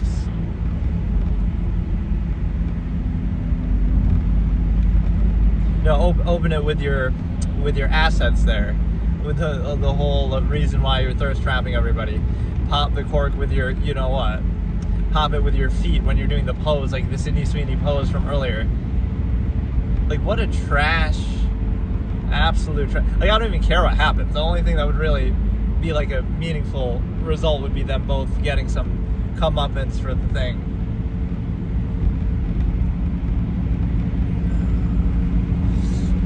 They haven't been too gratuitous with the sex scenes, but it's kind of like, whatever. Or like the wife has some hidden camera, maybe stuff around too. Still. And see, like, here's where the absolutist phase comes in. The wife is a little crazy and her intention probably could be pretty clear, like even what I'm saying. So, and she'd be kind of justified. She's going to be trapped in the attic now, and oh, we're getting a stutter again. This player sucks, man. Oh, God. We're at 1:14:33, 34, 35. So you'll be trapped in there. But the thing with the wife is that, or like they've done this act before, where the wife pretends to be crazy to make the Andrew seem not crazy. But, or maybe you roofied her or something.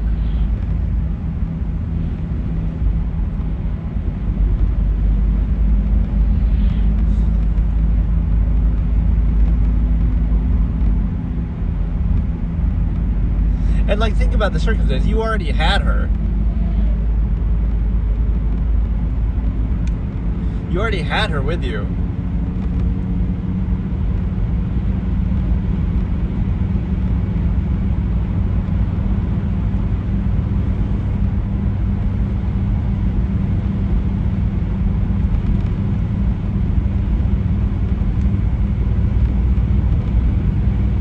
Like, absolutist philosophy, the wife shouldn't show any sign of what she's going to do, but then when you do a decisive action. Don't do anything in such a way that, oh, that was kind of a good cut to the other screen, though. But do it in such a way that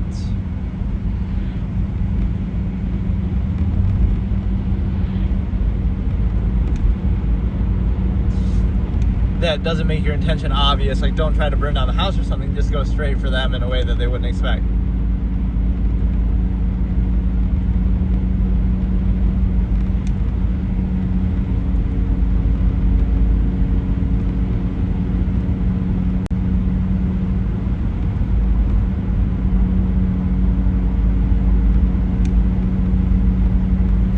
so confused by what's happening.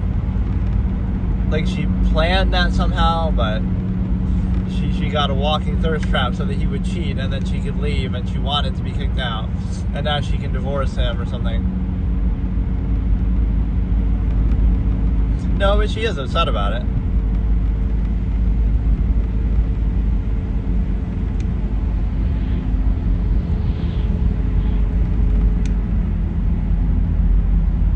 The wife, oh, here we go, another foot shot.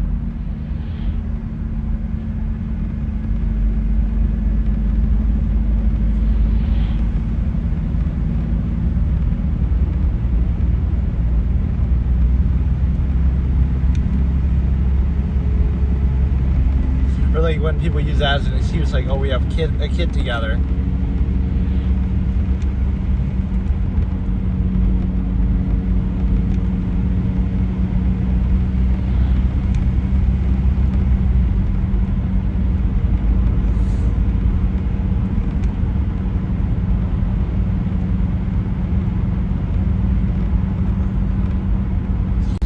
Like the false accusation, self-fulfilling.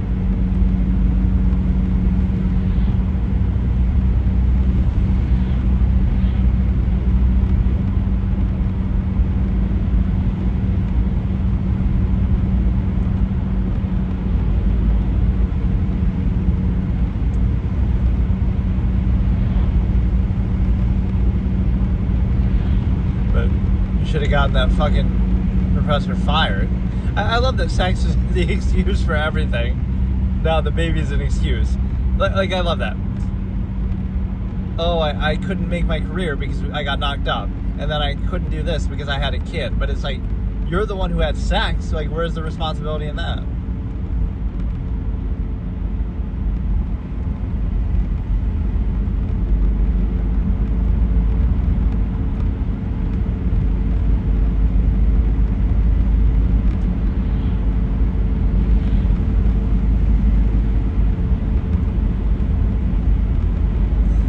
What, 1844, 45.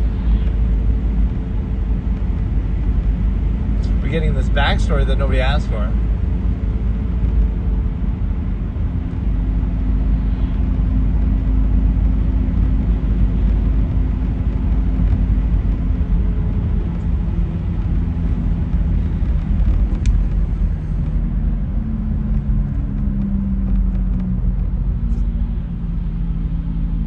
Wait, but I thought he was in data and shit, so why is he in the...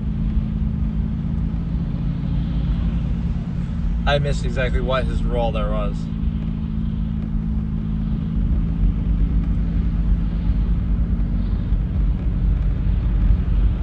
Or, oh, is that the same Cece? Because they were saying it like it was adopted or something.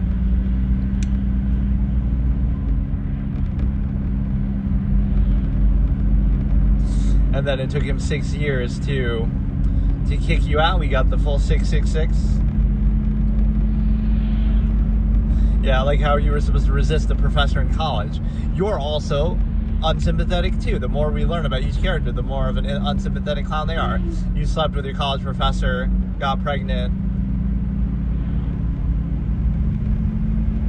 But you can't keep letting these people get away with it, right? There's got to be this harsh, absolutist accountability. Like, that professor should be fired and defamed, and this husband should be absolutely clowned and lose half his net worth and all this kind of shit, and this chick should be locked up for the rest of her life. Like, when you have this clown behavior, you have to put an end to it, right? Don't let these people clown again. This wife should be in a psychiatric asylum and just out of the picture. That should be the perfect ending. Show me that montage. Show me Amanda Seyfried in a psychiatric ward in a padded room for the rest of her life. Show me Sydney Sweeney locked up in jail, and show me the husband just completely getting lawsuits and in court and getting alimony bills and shit up the ass and just completely disgraced, and that law professor fired from his job. That's the happy ending I want for this clown show of a movie.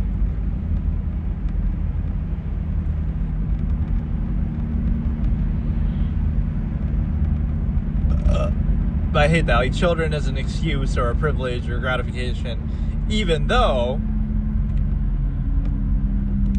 there's no accountability, no responsibility. This abortion culture, I have that expression, like, at least Americans have the decency to abort their children instead of being so stupid as to not know how to use a condom. They're both ways to stop preserving the stimuli acme,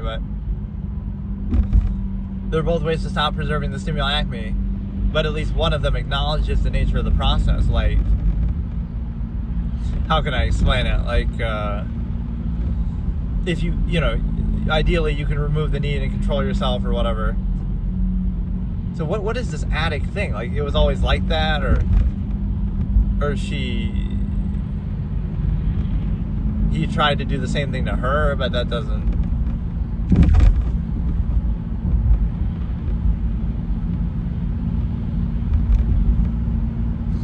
Wait, but then why would she stay for so long? He, like, drugs them or something and makes them crazy? It's too elaborate to make sense.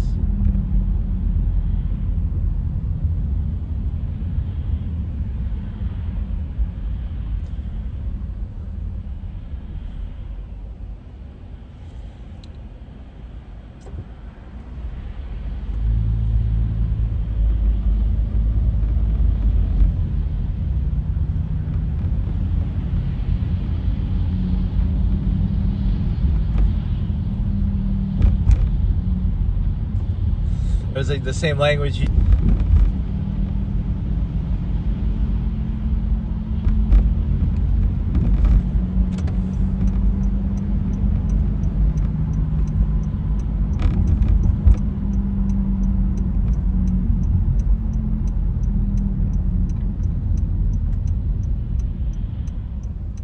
Why would you put up with this and continue to be with him, though? That's the thing.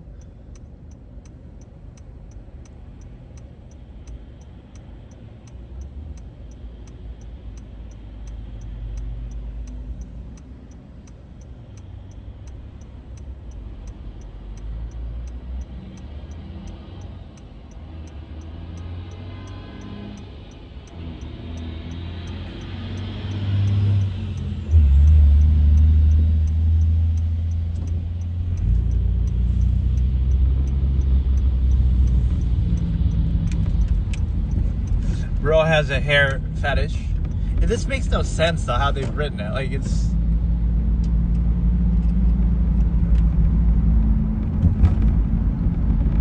like, you're saying he was drugging her maybe for years and that's why she put up with it, or...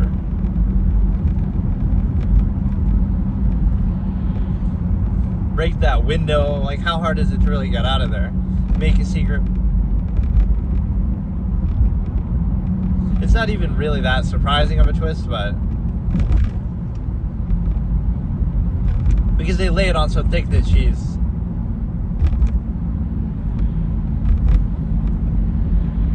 how does he get food in there, then?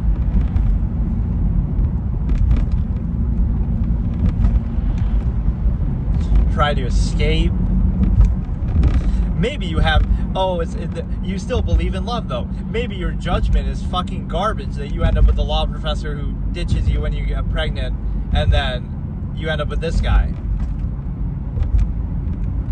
Like, what happened after this in the interim period? That's my thing.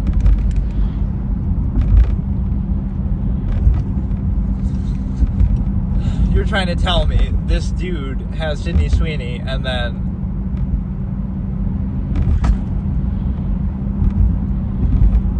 oh, she's giving in to doing that? Why wouldn't you try to escape more? A little bit. Or, like, use that opening to do something. Like, how hard is it to break down the door? I mean, I guess you'd be paying attention, but you know his schedule well enough to know when he's not there, and then you can break the door when he's not there and, perform some Shawshank Redemption type escape. Or, like, you could stab his arm there or something, I don't know.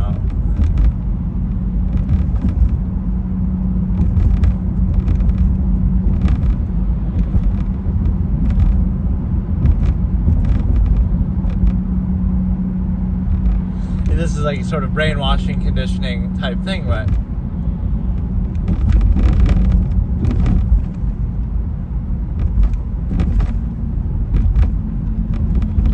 what you do in this situation is just don't give them what they want then. Okay, I'll just die in here and fuck you then. Like, don't give them the satisfaction, basically. Or they'll keep stringing you along. It's like making yourself torture yourself, so you... I don't know, it's kind of... You know, Stockholm Syndrome type thing that you end up together, but... Well, see, now's your chance. Pretend to be asleep and now rush him. So you let your guard down.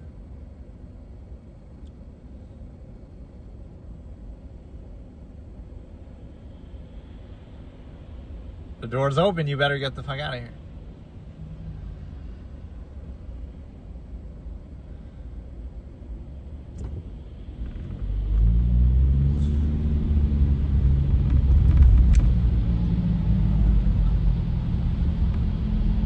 Shouldn't you just get the fuck out of here right now?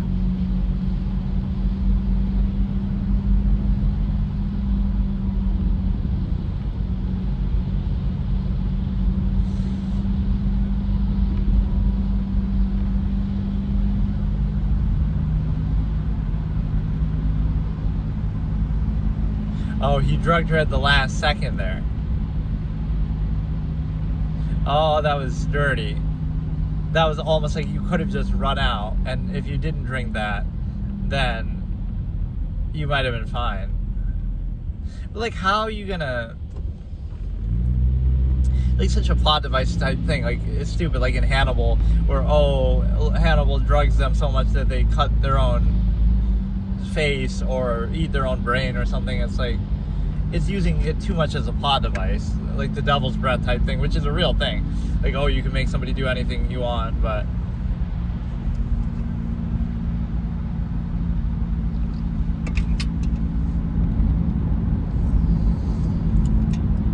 Right, it's like society, the real things that control you, you can't be aware of, and you take for granted, but...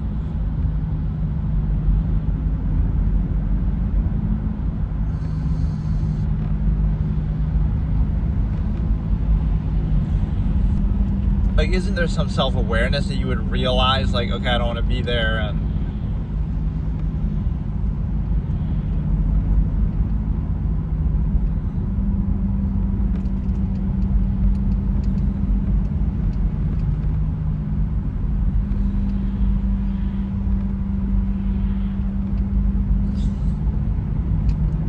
Or, like, you don't realize even what happened?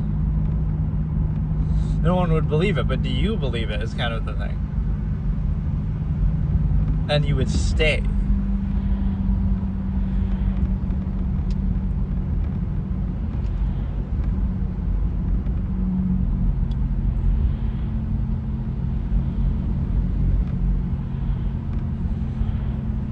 But there was nothing in there. He put a fridge in there.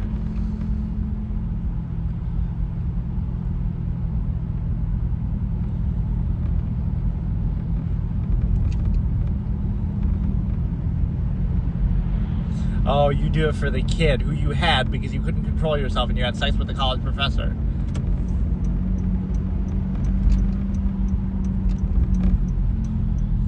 Yeah, so basically the sympathy factor for the wife is 0 too. Like, you're a clown. You do it for the kid. Like, try to get a divorce and you get custody of the kid partial, or even if you don't, right? It's not worth doing that, so...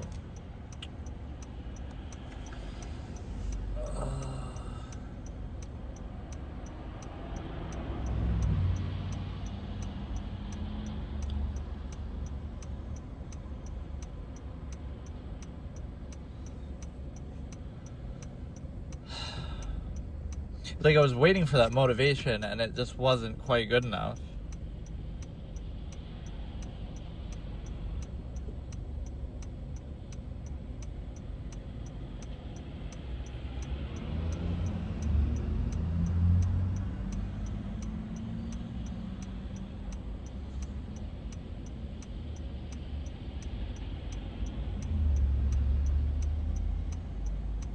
Or maybe he keeps drugging you, or you do kind of act crazy throughout the beginning parts of the movie, so...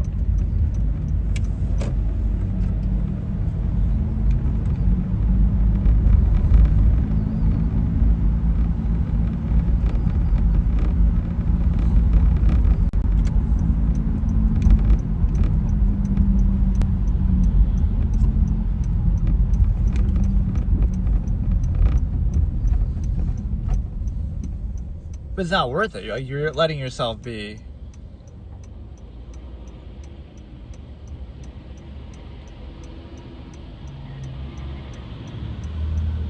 But just run away with her, I mean.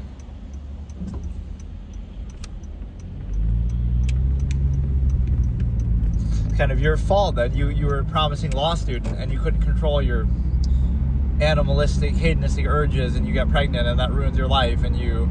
But don't, by all means, don't question it. Don't be a slave of the stimuli acme. But so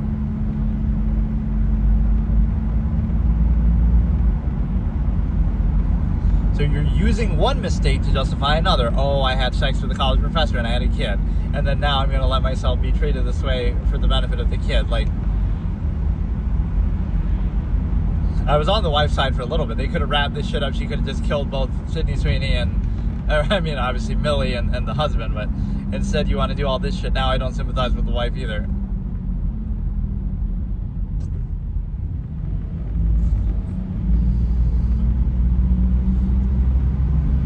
Like, you couldn't record something. This is in the modern day, so it's a little harder to believe, right? Or that's how people would try to explain things away now. Like, oh, it's just either a psychological condition, weaponization of medicine, or well, he let it happen for a long time. But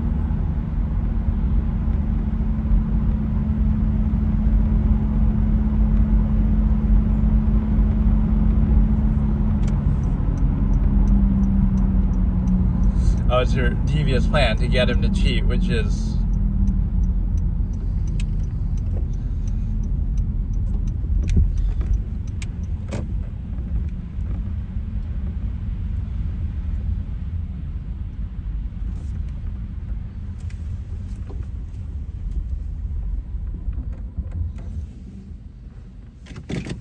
so why does that makes her desperate, but not?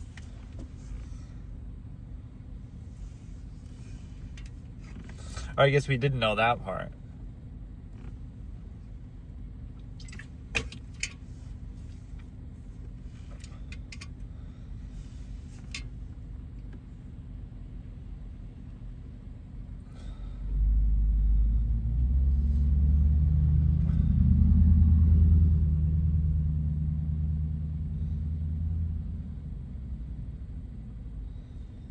You kind of make him think it's his own idea.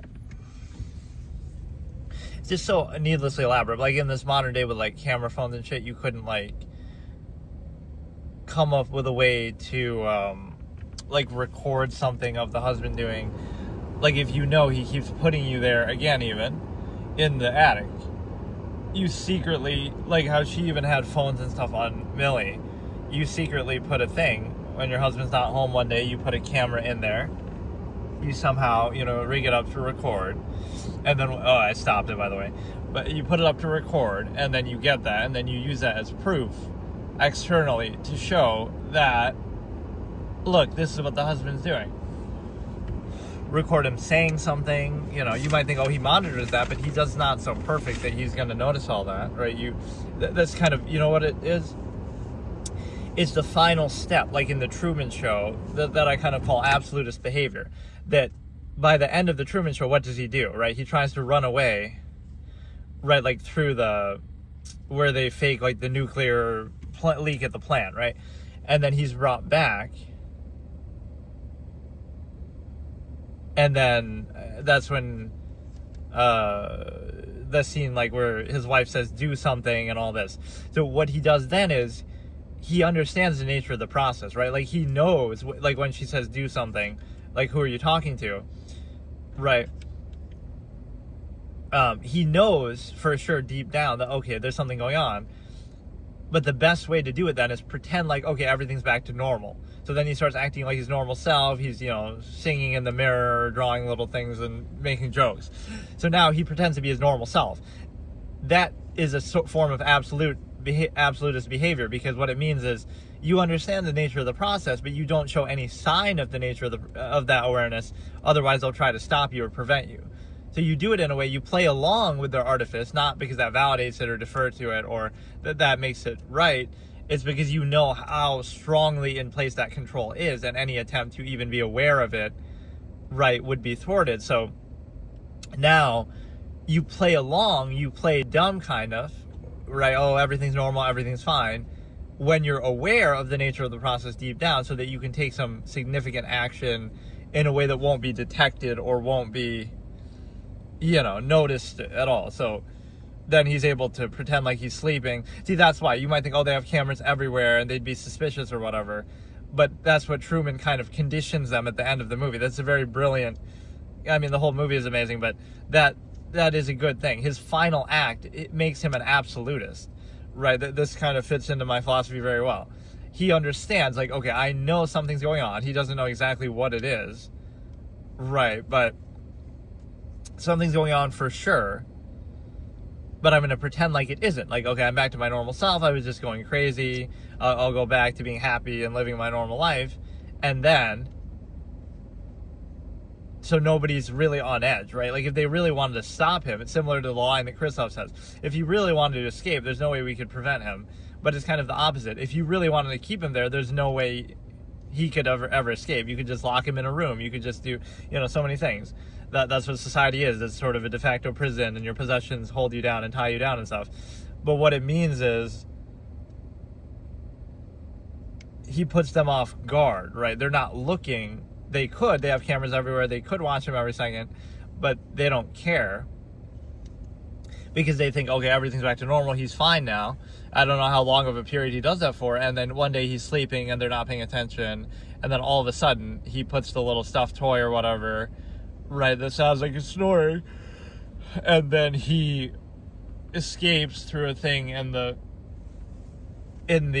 like, think about how insane that is. Everybody's watching you. The whole world is a show for you, but he somehow, right, still manages to escape that situation. And then once he's outside, then he takes the boat, then he overcomes his fear, then he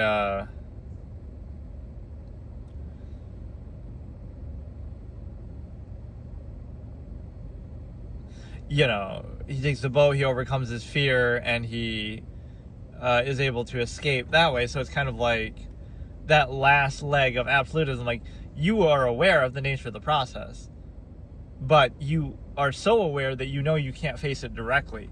You can't just call it out or point it out or do anything, because people are so controlled by it. Again, like that quote from The Matrix that I was reacting to the other day. Just like, people will defend it. They're so, or how I would say it, like, they're all victims of contrivance. They've been indoctrinated so much that they'll defend and associate their identity with that contrivance state. So so by attacking it, they take it as an attack on them. Okay, so today I'm going to watch The Housemaid. I'll probably finish it. I'll definitely finish it. So from 1 hour, 34 minutes and 00 seconds, I'm watching on like the Google TV thing, which I probably won't use in the future because it does stutter and lag and kind of mess up the timestamp every time. And I think the next thing I'll react to and watch is that Send Help movie. I finally looked it up. I mentioned it a couple times because I saw the ad for it, and just how both of these seem like premise pictures. They have like an interesting premise, or like not even an interesting premise, but like a very obvious premise, and then they kind of expect the rest of the movie to write itself, or at least that's kind of how I describe premise pictures, right? Like, oh, it's people stranded on an island, and one's the boss and one's the worker, and like, we kind of get where they're going with it, right, just from the premise, which is potentially a bad thing, whatever. They can be lazy about it, but it depends on how far you take it, right? But do you really have something inspired to do with it? Because that's like a template sort of movie. Same thing with this. Oh, the housemaid, the attractive housemaid comes in, and there's going to be cheating and all this. So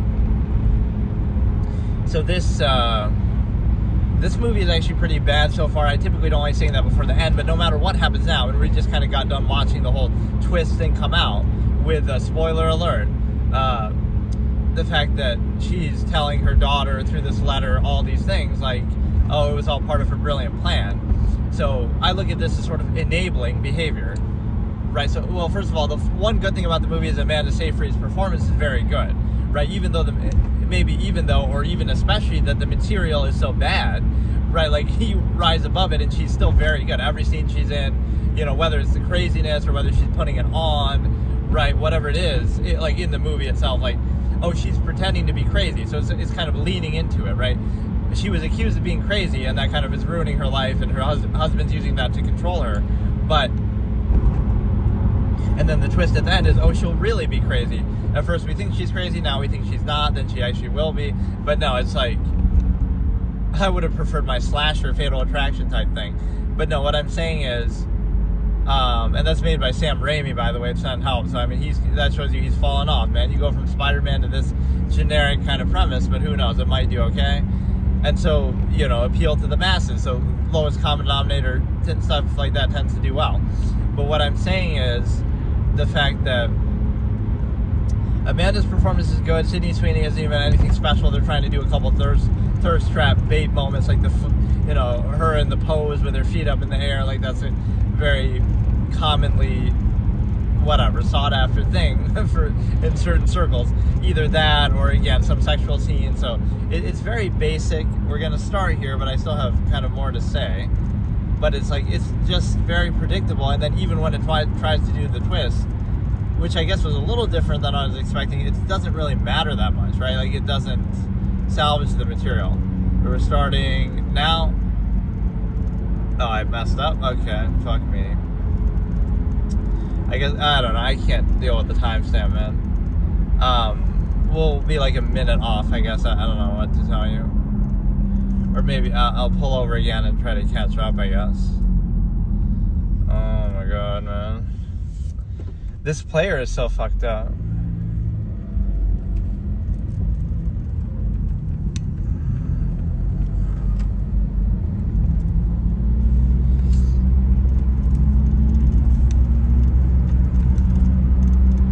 We'll just start like a minute late, I guess. I don't know what to tell you. So instead of starting at 1:34, we're starting at 5 minutes, we're starting at 6 minutes, still 1:34. Starting in 10, 9, 8, 7, 6, 5, 4, 3, 2, 1, start. So she's telling her master plan of trying to replace herself with Sydney Sweeney and make him think it's his own idea. The husband is kind of gaslighting him in a way, kind of putting her in his place. But again, I think the whole thing is kind of a clown show, because what you're doing is you're enabling. It's like the Me Too movement, with all due respect. Okay, you're accused of being crazy, but you don't leave because of the daughter, and then you let yourself be enslaved to this kind of lifestyle, and then she sort of leans into being crazy, like, okay, you're going to accuse me of being crazy, then I'll actually pretend to be. Or maybe the stress of being in that situation actually is making you crazy, but she was clearly putting it on.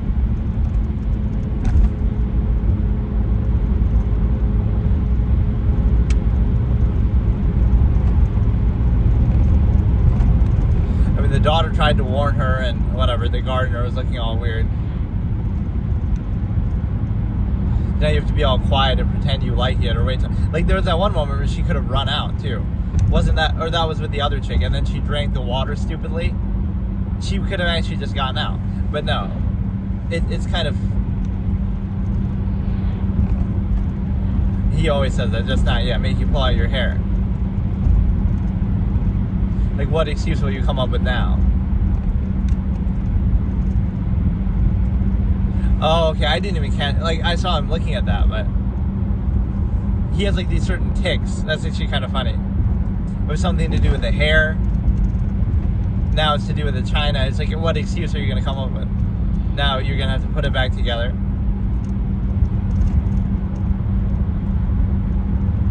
He should say a line like that. Or a privilege, like juice is a privilege. Did she do this to, did he put CC in here?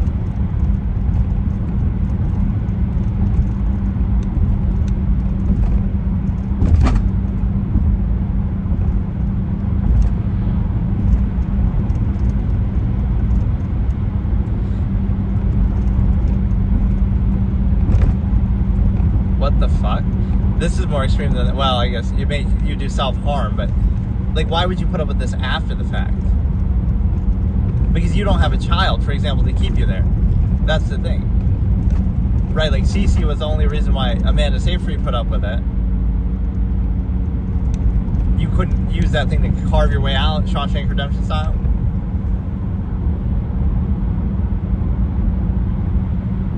You could have cameras in here. Or little peephole. or he does that just to enjoy the panic. But how you're able to you can't keep letting him get away with this, because the wife had free reign to do whatever she wanted, like even to hire a maid. But it's like the lack of self-awareness, I guess, that a villain has. Yeah, that's why she chose you, you dumb. Okay, so we're at 137, 14, 15. Yeah, she's already a murderer, so you'd think she'd be afraid to do this one. You really are messing with the wrong person then. She's not going to be as nice to you as your wife was, because there's no daughter involved and she's already a murderer. So the ending of the movie is Sydney Sweeney going to murder the shit out of this guy because that's what she does, I guess, and he kind of deserves it, but I mean, still, the way to go about it is like, wait, why is...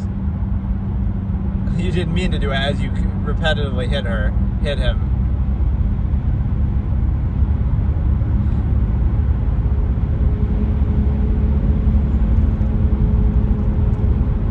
Everyone believed the rich kid, so it's kind of a similar situation. It keeps lagging. I hate this, man.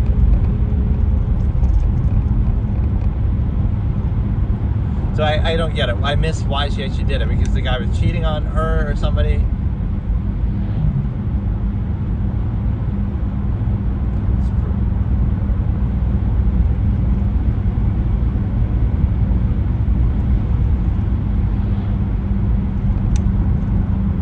Oh shit. 138.29. But that issue is, again, the wife is enabling, because you might say, oh, you're doing it for the daughter's sake. But the guy traps you in that room and does something so extreme and unforgivable, right? Oh, is she gonna kill herself?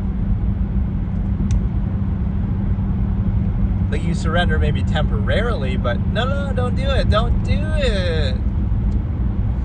You'd rather, no, don't show me this shit, dude. You got Sydney Sweeney and you gotta make her do this shit? No, I wouldn't do it. I wouldn't do it. You're giving him what he wants. Like, what's he gonna do? What, he's gonna torture you? You're torturing yourself for him. Like, oh, why are you making me watch this shitty fucking movie, man? Yeah, this is a lesson for women. Don't enable bad behavior. They believe in fault. Now he'll keep stringing her along, like how he kept making her pull the hair out and stuff. But you might think, oh, that's like brainwashing or conditioning you, but it's not, because the wife was free to leave any time. The only reason why she didn't is for the daughter. So, like, that whole thing doesn't make sense, right? Like, again, this is the same thing I say with the Me Too movement or something like that. You're sort of enabling, because it's like, oh, you're afraid to do anything, or you're afraid to...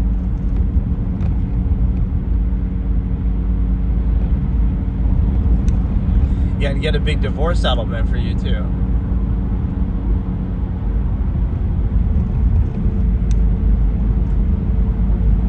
Or maybe the daughter likes it a little bit, but I couldn't tell that. Or she feels bad for the girl.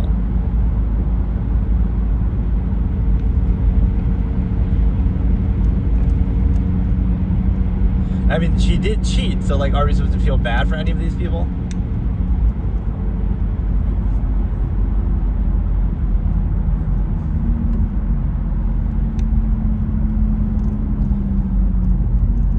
Now you're gonna go feel bad and go back for her, even though she cheated with the guy. Like, that's almost the way it's framed. Like, oh, she deserves this because she cheated, but that's not really how I would take it either. Like, everybody, see, you can run out the door. Now you're gonna do the water. Don't drink the water, and you have no reason to stay, right? The wife stayed because of the daughter, which again, you're using that to justify in a stupid way. Because we have a daughter together, I'm gonna put up with you abusing me and trapping me and doing all this, like. And also, it's kind of bad practice on this guy's part. You could stab him with it, or with the knife, right? Because he doesn't know that you. So play along and then stab him. Stab him. You have the hidden knife that you put there, right? Like, the wife had so much free reign to do so many things.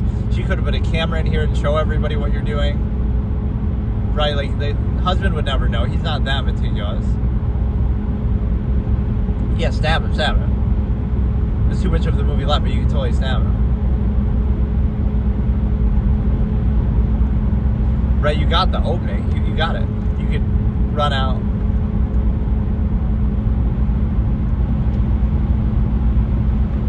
Yeah, after I just made you literally this is worse than even the other thing. Although I guess he made her do it in excess, like pull out 100 hairs or more. Jesus Christ, man. Dude, just stab the guy and get it over with so I can stop watching this stupid movie. It's so trash. I hate it. I actually hate it. Perfect. You should have done a bit more. That was the wife's doing. What? How you react to a neck wound that easily and recover that fast? Like, it's so stupid, man. Oh yeah, trap him in there. Now you know how I feel. Well, she's already knows what prison's like. And wouldn't this give you credibility too? Because now the wife said the same thing, and now you're going to say the same thing. The gardener could testify. Oh shit, good line. I need a sandwich. Why don't you make it for me? Or make him do something too. But she's not even that twisted. Or you should have some secret. You should have some secret escape that only you know about because it's your house, and you have, you think, pretend this was Light Yagami or something like that. Everything goes bad. And Light would never do this anyway because he's actually a good person deep down and is trying to save the world. But what I mean is, like, he wouldn't have some secret escape route that only he knows about just in case things go wrong because he had control of the venue and he had control of the environment, the attic, and the house. So he would always have a backup plan. He would never. Like, even the way he loses is invalid because of the fact that he would have had a way to know if the safe had been opened, the safety deposit box by Mikami. So like, this is the level of intelligence you need to have. And this husband guy is a big, dumb clown. Or now she's just going to take over the house and keep living here, but that'd be stupid too. But that was a pretty clean escape, so now get the fuck out of here. Like, it's not even scary or threatening, that guy. I do like his tics and stuff. Have you got the divorce papers?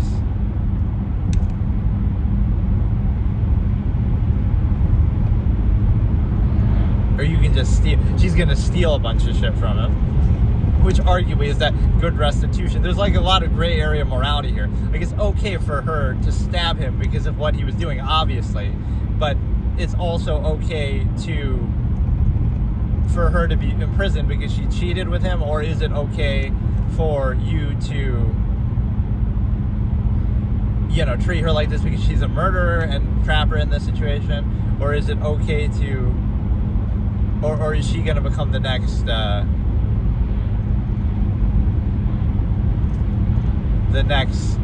torturer type?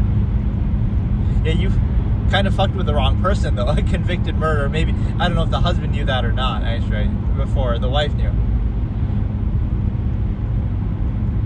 You fucked with the wrong person.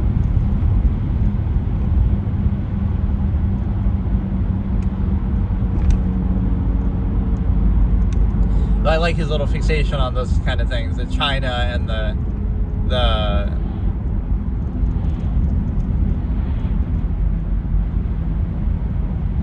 what was I just watching recently that was kind of the same thing, like where she makes an analogy to everything that she's upset about?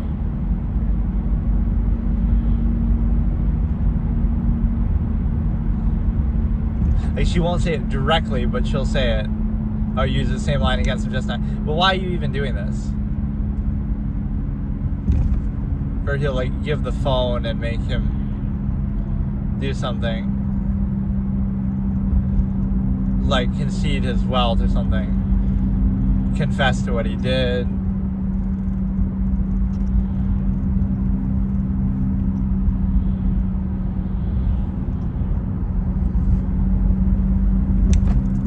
There are 146.11, 146.12.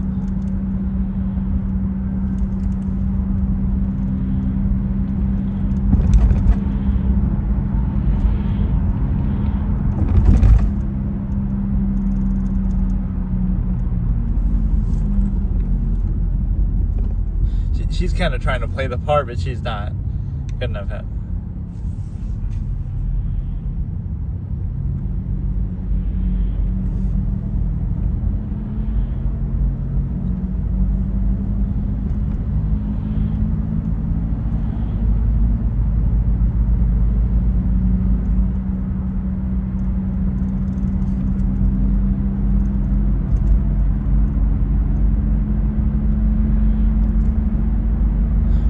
do all the characters deserve what they're getting is kind of what I was saying. She deserves her mistreatment because she cheated or she's a killer, but not really. And then he deserves it because he cheated and he also is an abductor. And the wife deserves it because she... Well, what did the wife actually do? Maybe the wife's the only sympathetic one, because even though she set the scenario up, and even though she seemed crazy, even when I thought she was crazy, genuinely,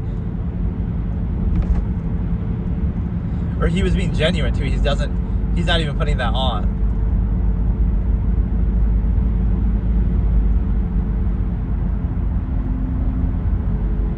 You'd be better off just keeping this up and probably selling it, though.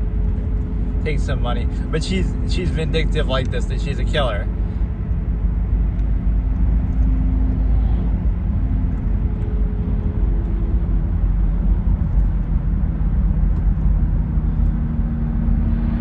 As if you care about plates in a situation like this.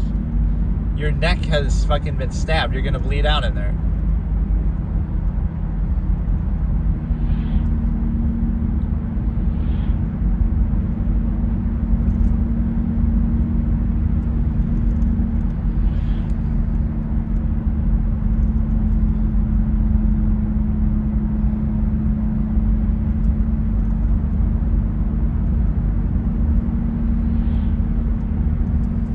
This is an interesting way to hire a hitman. Very hit woman. Very roundabout way to indirectly kind of set up the scenario where you know what's going to happen. That you know they're going to cheat, and then you know he's going to imprison her, and then you know that she's a murderer, so she's not going to take his shit like you did. Make it look like an accident or what? Just do it and get it over with, man. I'm sick of this. I like how nonchalant she is about it. You should have, I don't know, get him to confess what he did to you and the wife, and like this is what the wife should have done. Take video of stuff going on.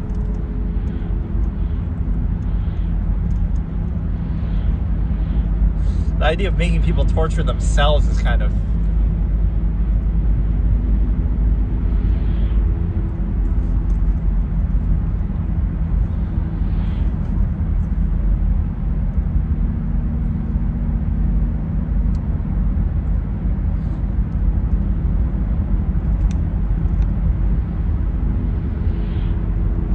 as if you would believe that these people would let you out after doing that. And then as if you'd stick around after that, like the wife did, which, again, I'll explain that after. I can't do it while the movie's going on. I have a specific thing I was trying to say, but...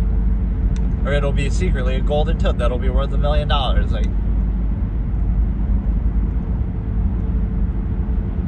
Yeah, you're gonna injure your own foot on that stupid glass that you broke. Like, she's trying to be all badass, but...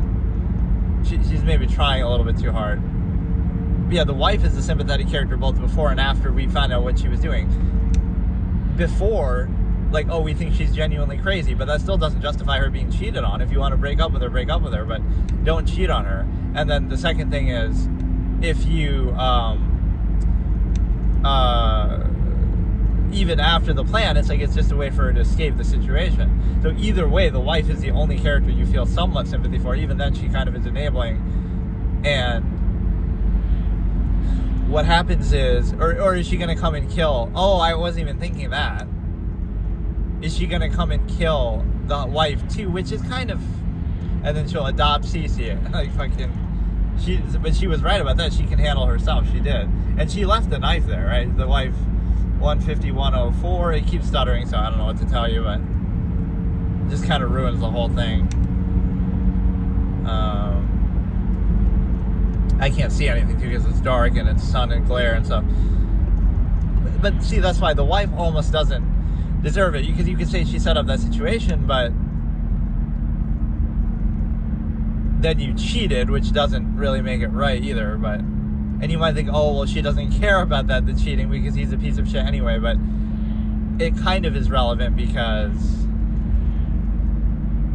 But don't think about that as like an intervention type hire. You do that because you're being abused, so now they won't abuse you in front of them, or they'll feel bad or something.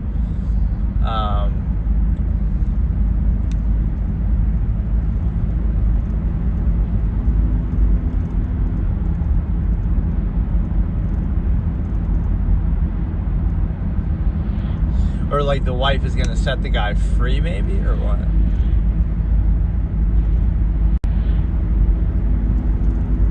Or wait, oh, she came for the wrong, oh shit. She came for the wrong reason. Oh, that's so terrible. See, the wife's too good for her own nature.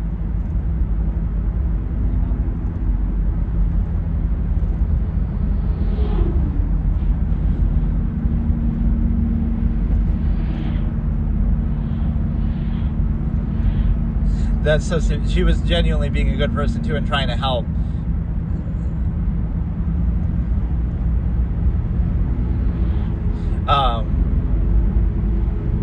Like, that was a kind of a cool scene. She thinks she's rescuing Millie, but Millie took care of herself, like she even said to Cece, but she didn't believe it, I guess. And then she tries to set her free, but accidentally does that. That was kind of a cool way to present it. So the wife is genuinely just a good person, even if a bit of a clown. She gets knocked up by her college professor, and she, like, where is the self-accountability for these things? You'll say that what the fuck line was kind of funny. Like, bro, just cut your losses, man. Cut your losses and just get out of here right now. Like, let it go, man. There's these moments you wish for movie characters. Like, just go away, go on a vacation, let it go. Don't stick around, because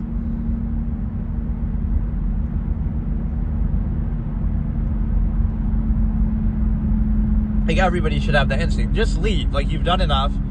Just get away. It's 2 versus 1. The 2 aggrieved women and the guy. And Millie handled it pretty well as far as stabbing him and doing that, but you maybe should have taken better precautions and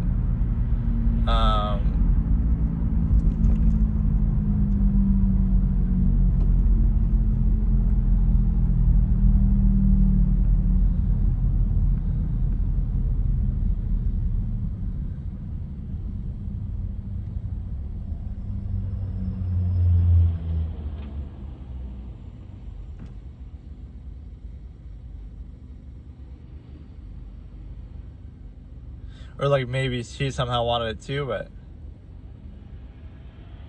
why is she even entertaining this? She was trying to escape.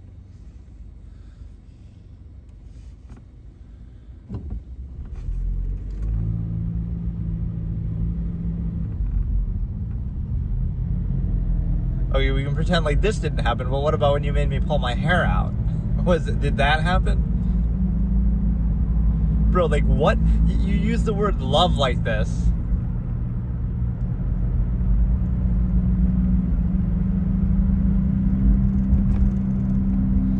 I mean, the wife could have easily just left while he was looking for Millie.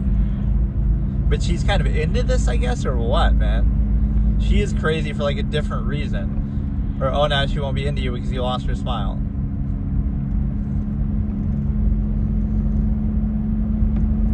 Oh, you're saying she would have been a bad single mother. You were going to get a big divorce settlement money because you fucked up and cheated and...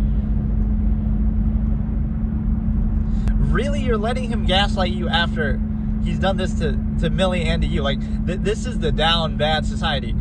So you're trying to tell me a woman is so bad down bad for money that she'll put up with this kind of abuse and torture and mistreatment and craziness, and in Millie's case, or in this case, you'll put up with a gaslighting psycho who's torturing women and capturing them and stuff. Like,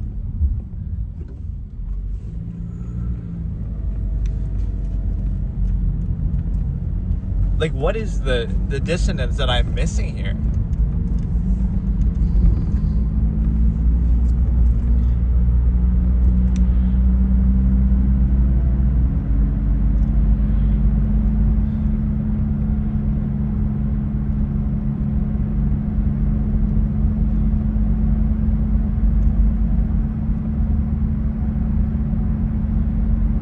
Yeah, see, she's the highlight. That her acting is the highlight, but this movie is really... Why are you even having this conversation and letting him potentially kill you now? Yeah, and we've already established that you wanted to escape. So why did you... Well, I can't say why did you come back, but why did you...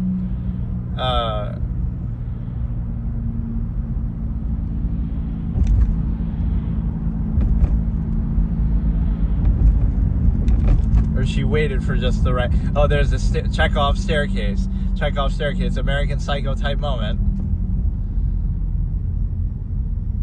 So everybody in this movie is kind of a clown, though. I didn't realize this was a circus-themed movie.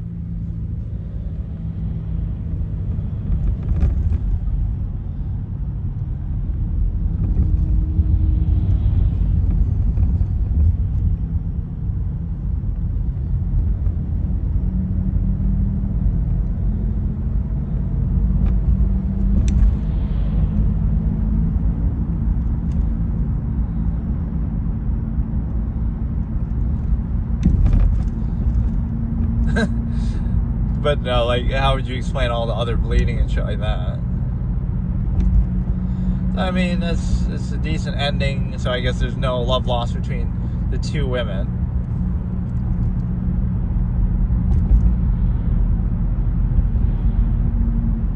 Or now, they would believe, though, that you're...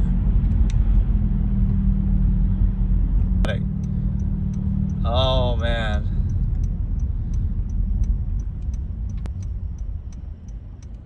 Belated consequences where you enable their behavior for a long period of time and then wait and then finally do something about it in an elaborate, convoluted way, like, because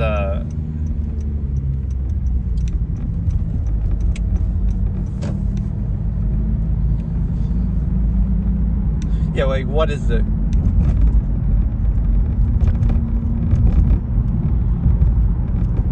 Or you could pin it on Millie still and say, you'd be better off just saying Millie did it, she's a murderer.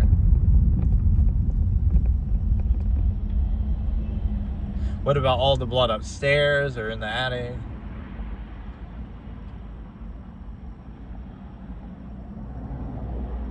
Which is kind of true, he was kind of compulsive that way.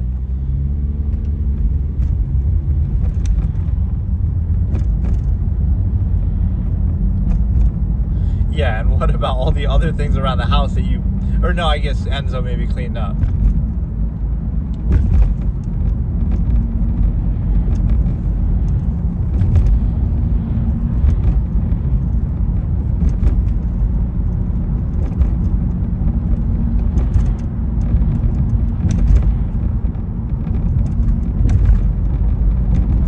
So it is a Me Too movement type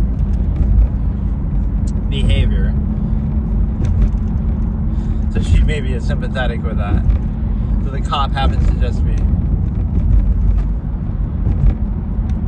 Or she's trying to really take pleasure in it.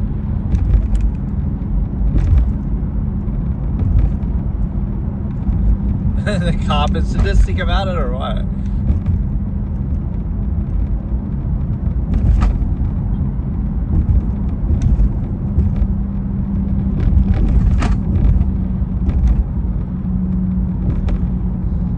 That's a good double meaning that it happened to you because you're the only good person in this movie, not even Millie. Not saying that she deserved to die or anything, but...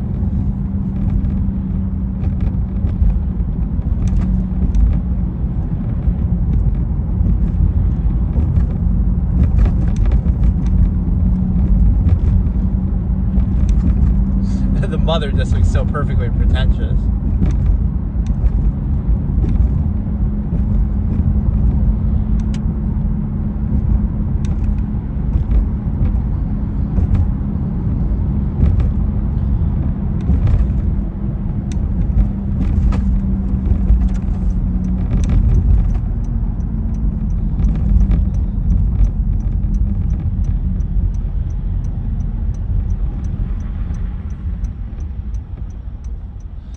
I like that. It's natural to question God's power in times of grief. Yeah, because that means he either doesn't care about you or lacks the power if he does care about you.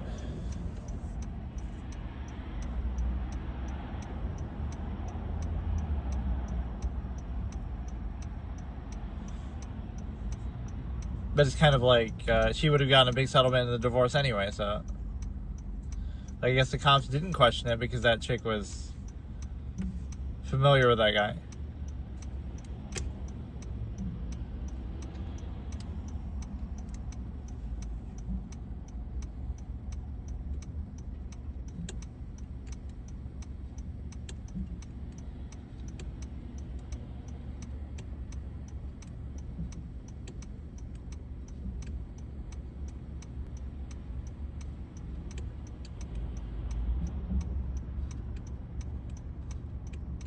So that shows you that she's the source of all the...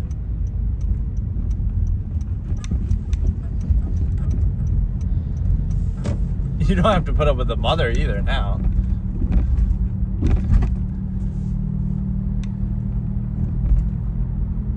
Right, like you don't have any connection left. You can just... Does that mean that he took on... There's two interpretations of that. Does that mean he took on that expression and stuff out of spite for how the mother treated him in a harsh but not so extreme way? So like, oh, you had a housemaid who was a convicted whatever, and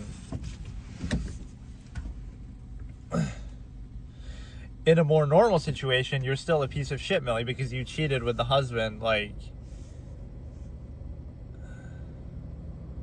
bro, like, talk about unsympathetic shit. How much is it? How much is it? 100,000. Which might not be that big of a deal, given she's selling the house and stuff.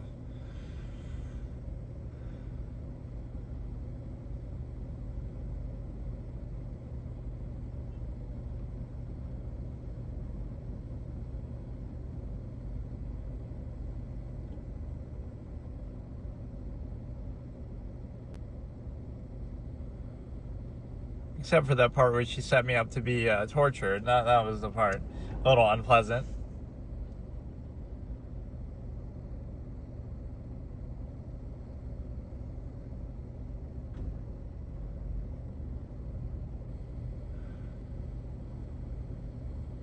You don't see the red flags? Or why are you even doing this? She just gave you 100,000.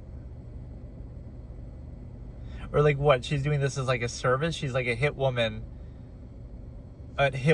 type to help people escape from abusive marriages. Hit woman housemaid. Like I don't, like, why would you do that? She gave you $100,000. You can escape and be free. Why are you doing that shit again?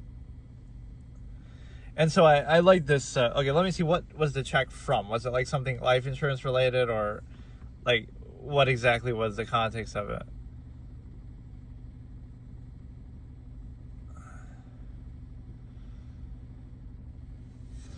You gotta zoom in on that check, and then cashier's check, Callaway Willamena.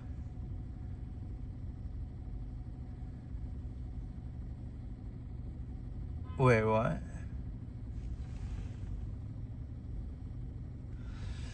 I don't understand.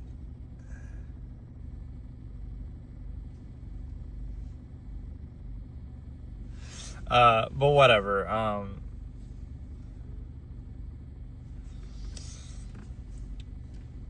The thing is that you have like a Me Too movement type issue here, because again, we're looking at this as sort of normalizing or showing maybe a society that has this normalized view of that. Like, okay, you, oh my God. I'll give it a 2 out of 5 just because, again, it has the form of some things that are not completely terrible, but it's pretty bad.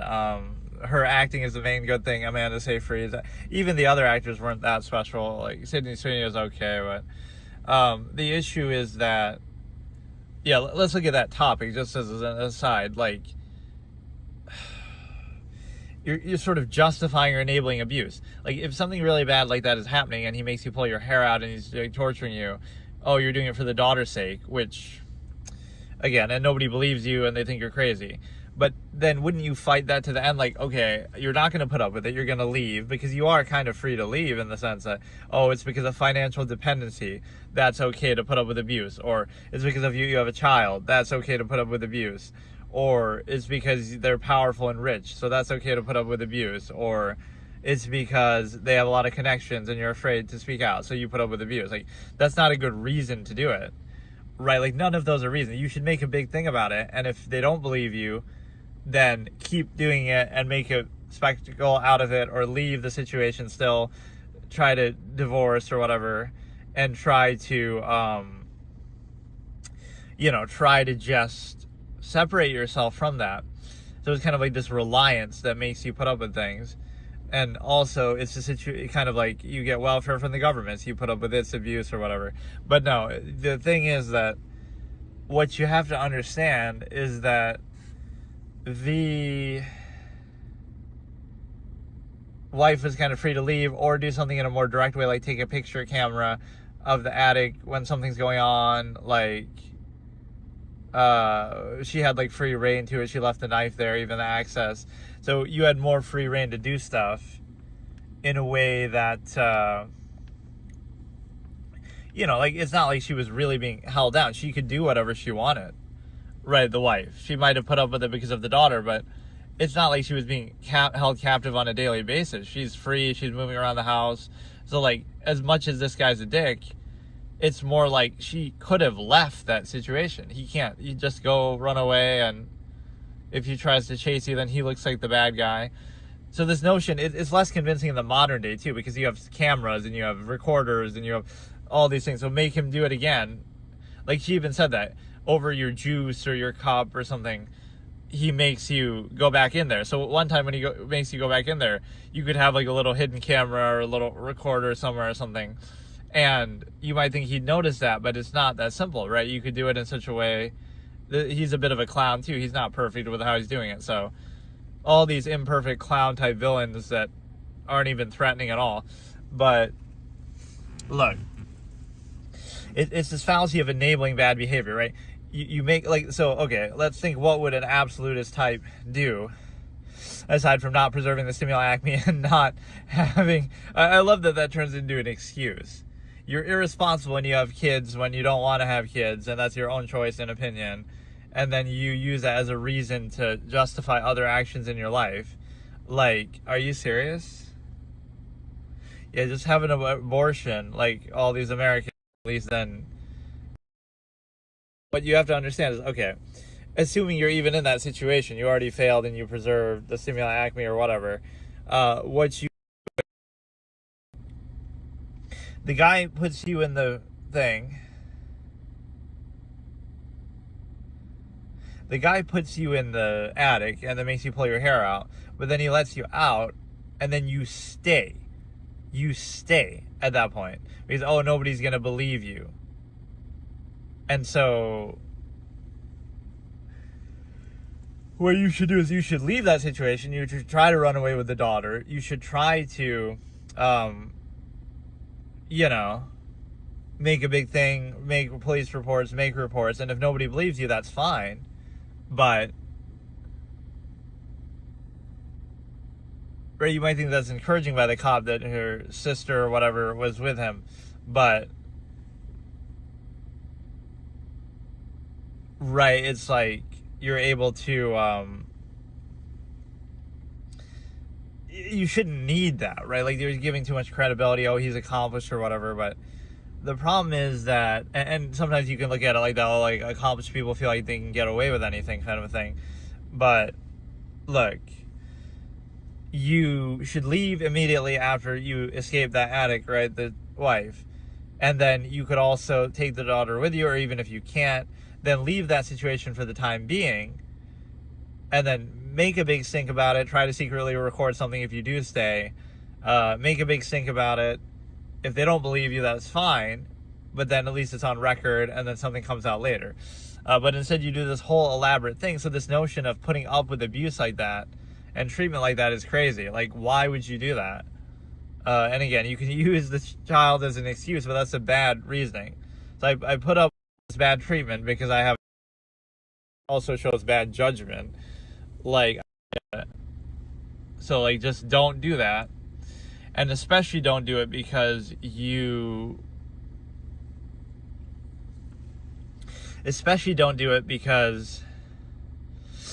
again, you have the kid that's not even his kid, and then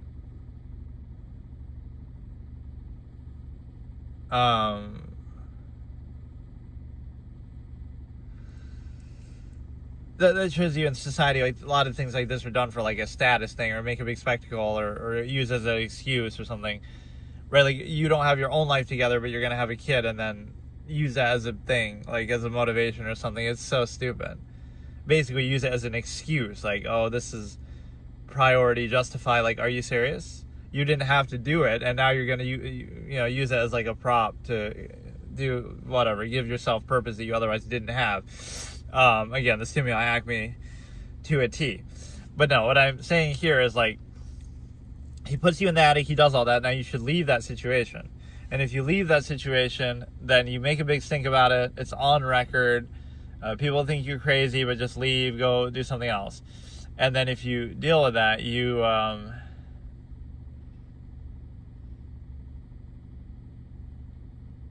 basically you leave, you try to get the daughter back, you have a divorce, you try to do custody battle. Even if you lose all this, it's like, at least it's on record and you're not putting up with that. This notion of trying to justify it, oh, because of the daughter, or oh, because of financial dependency, or oh, because people think you're crazy, or they trust him and think he has credibility. That makes no sense, because none of that, the two aren't tied together. Even if you are crazy, it doesn't mean you deserve to get abused like that. Or even if, oh, you do have the daughter, it still doesn't mean you should put up with that. Or, oh, it's because of money, financial reasons. That's not a good reason. So there's no good reason to do that. So it's a bad principle. If something bad happens like that, that's why I bring up the Me Too movement. You make a big thing out of it, and then you get away from that situation, but you don't stay in that situation. And so I never understand that.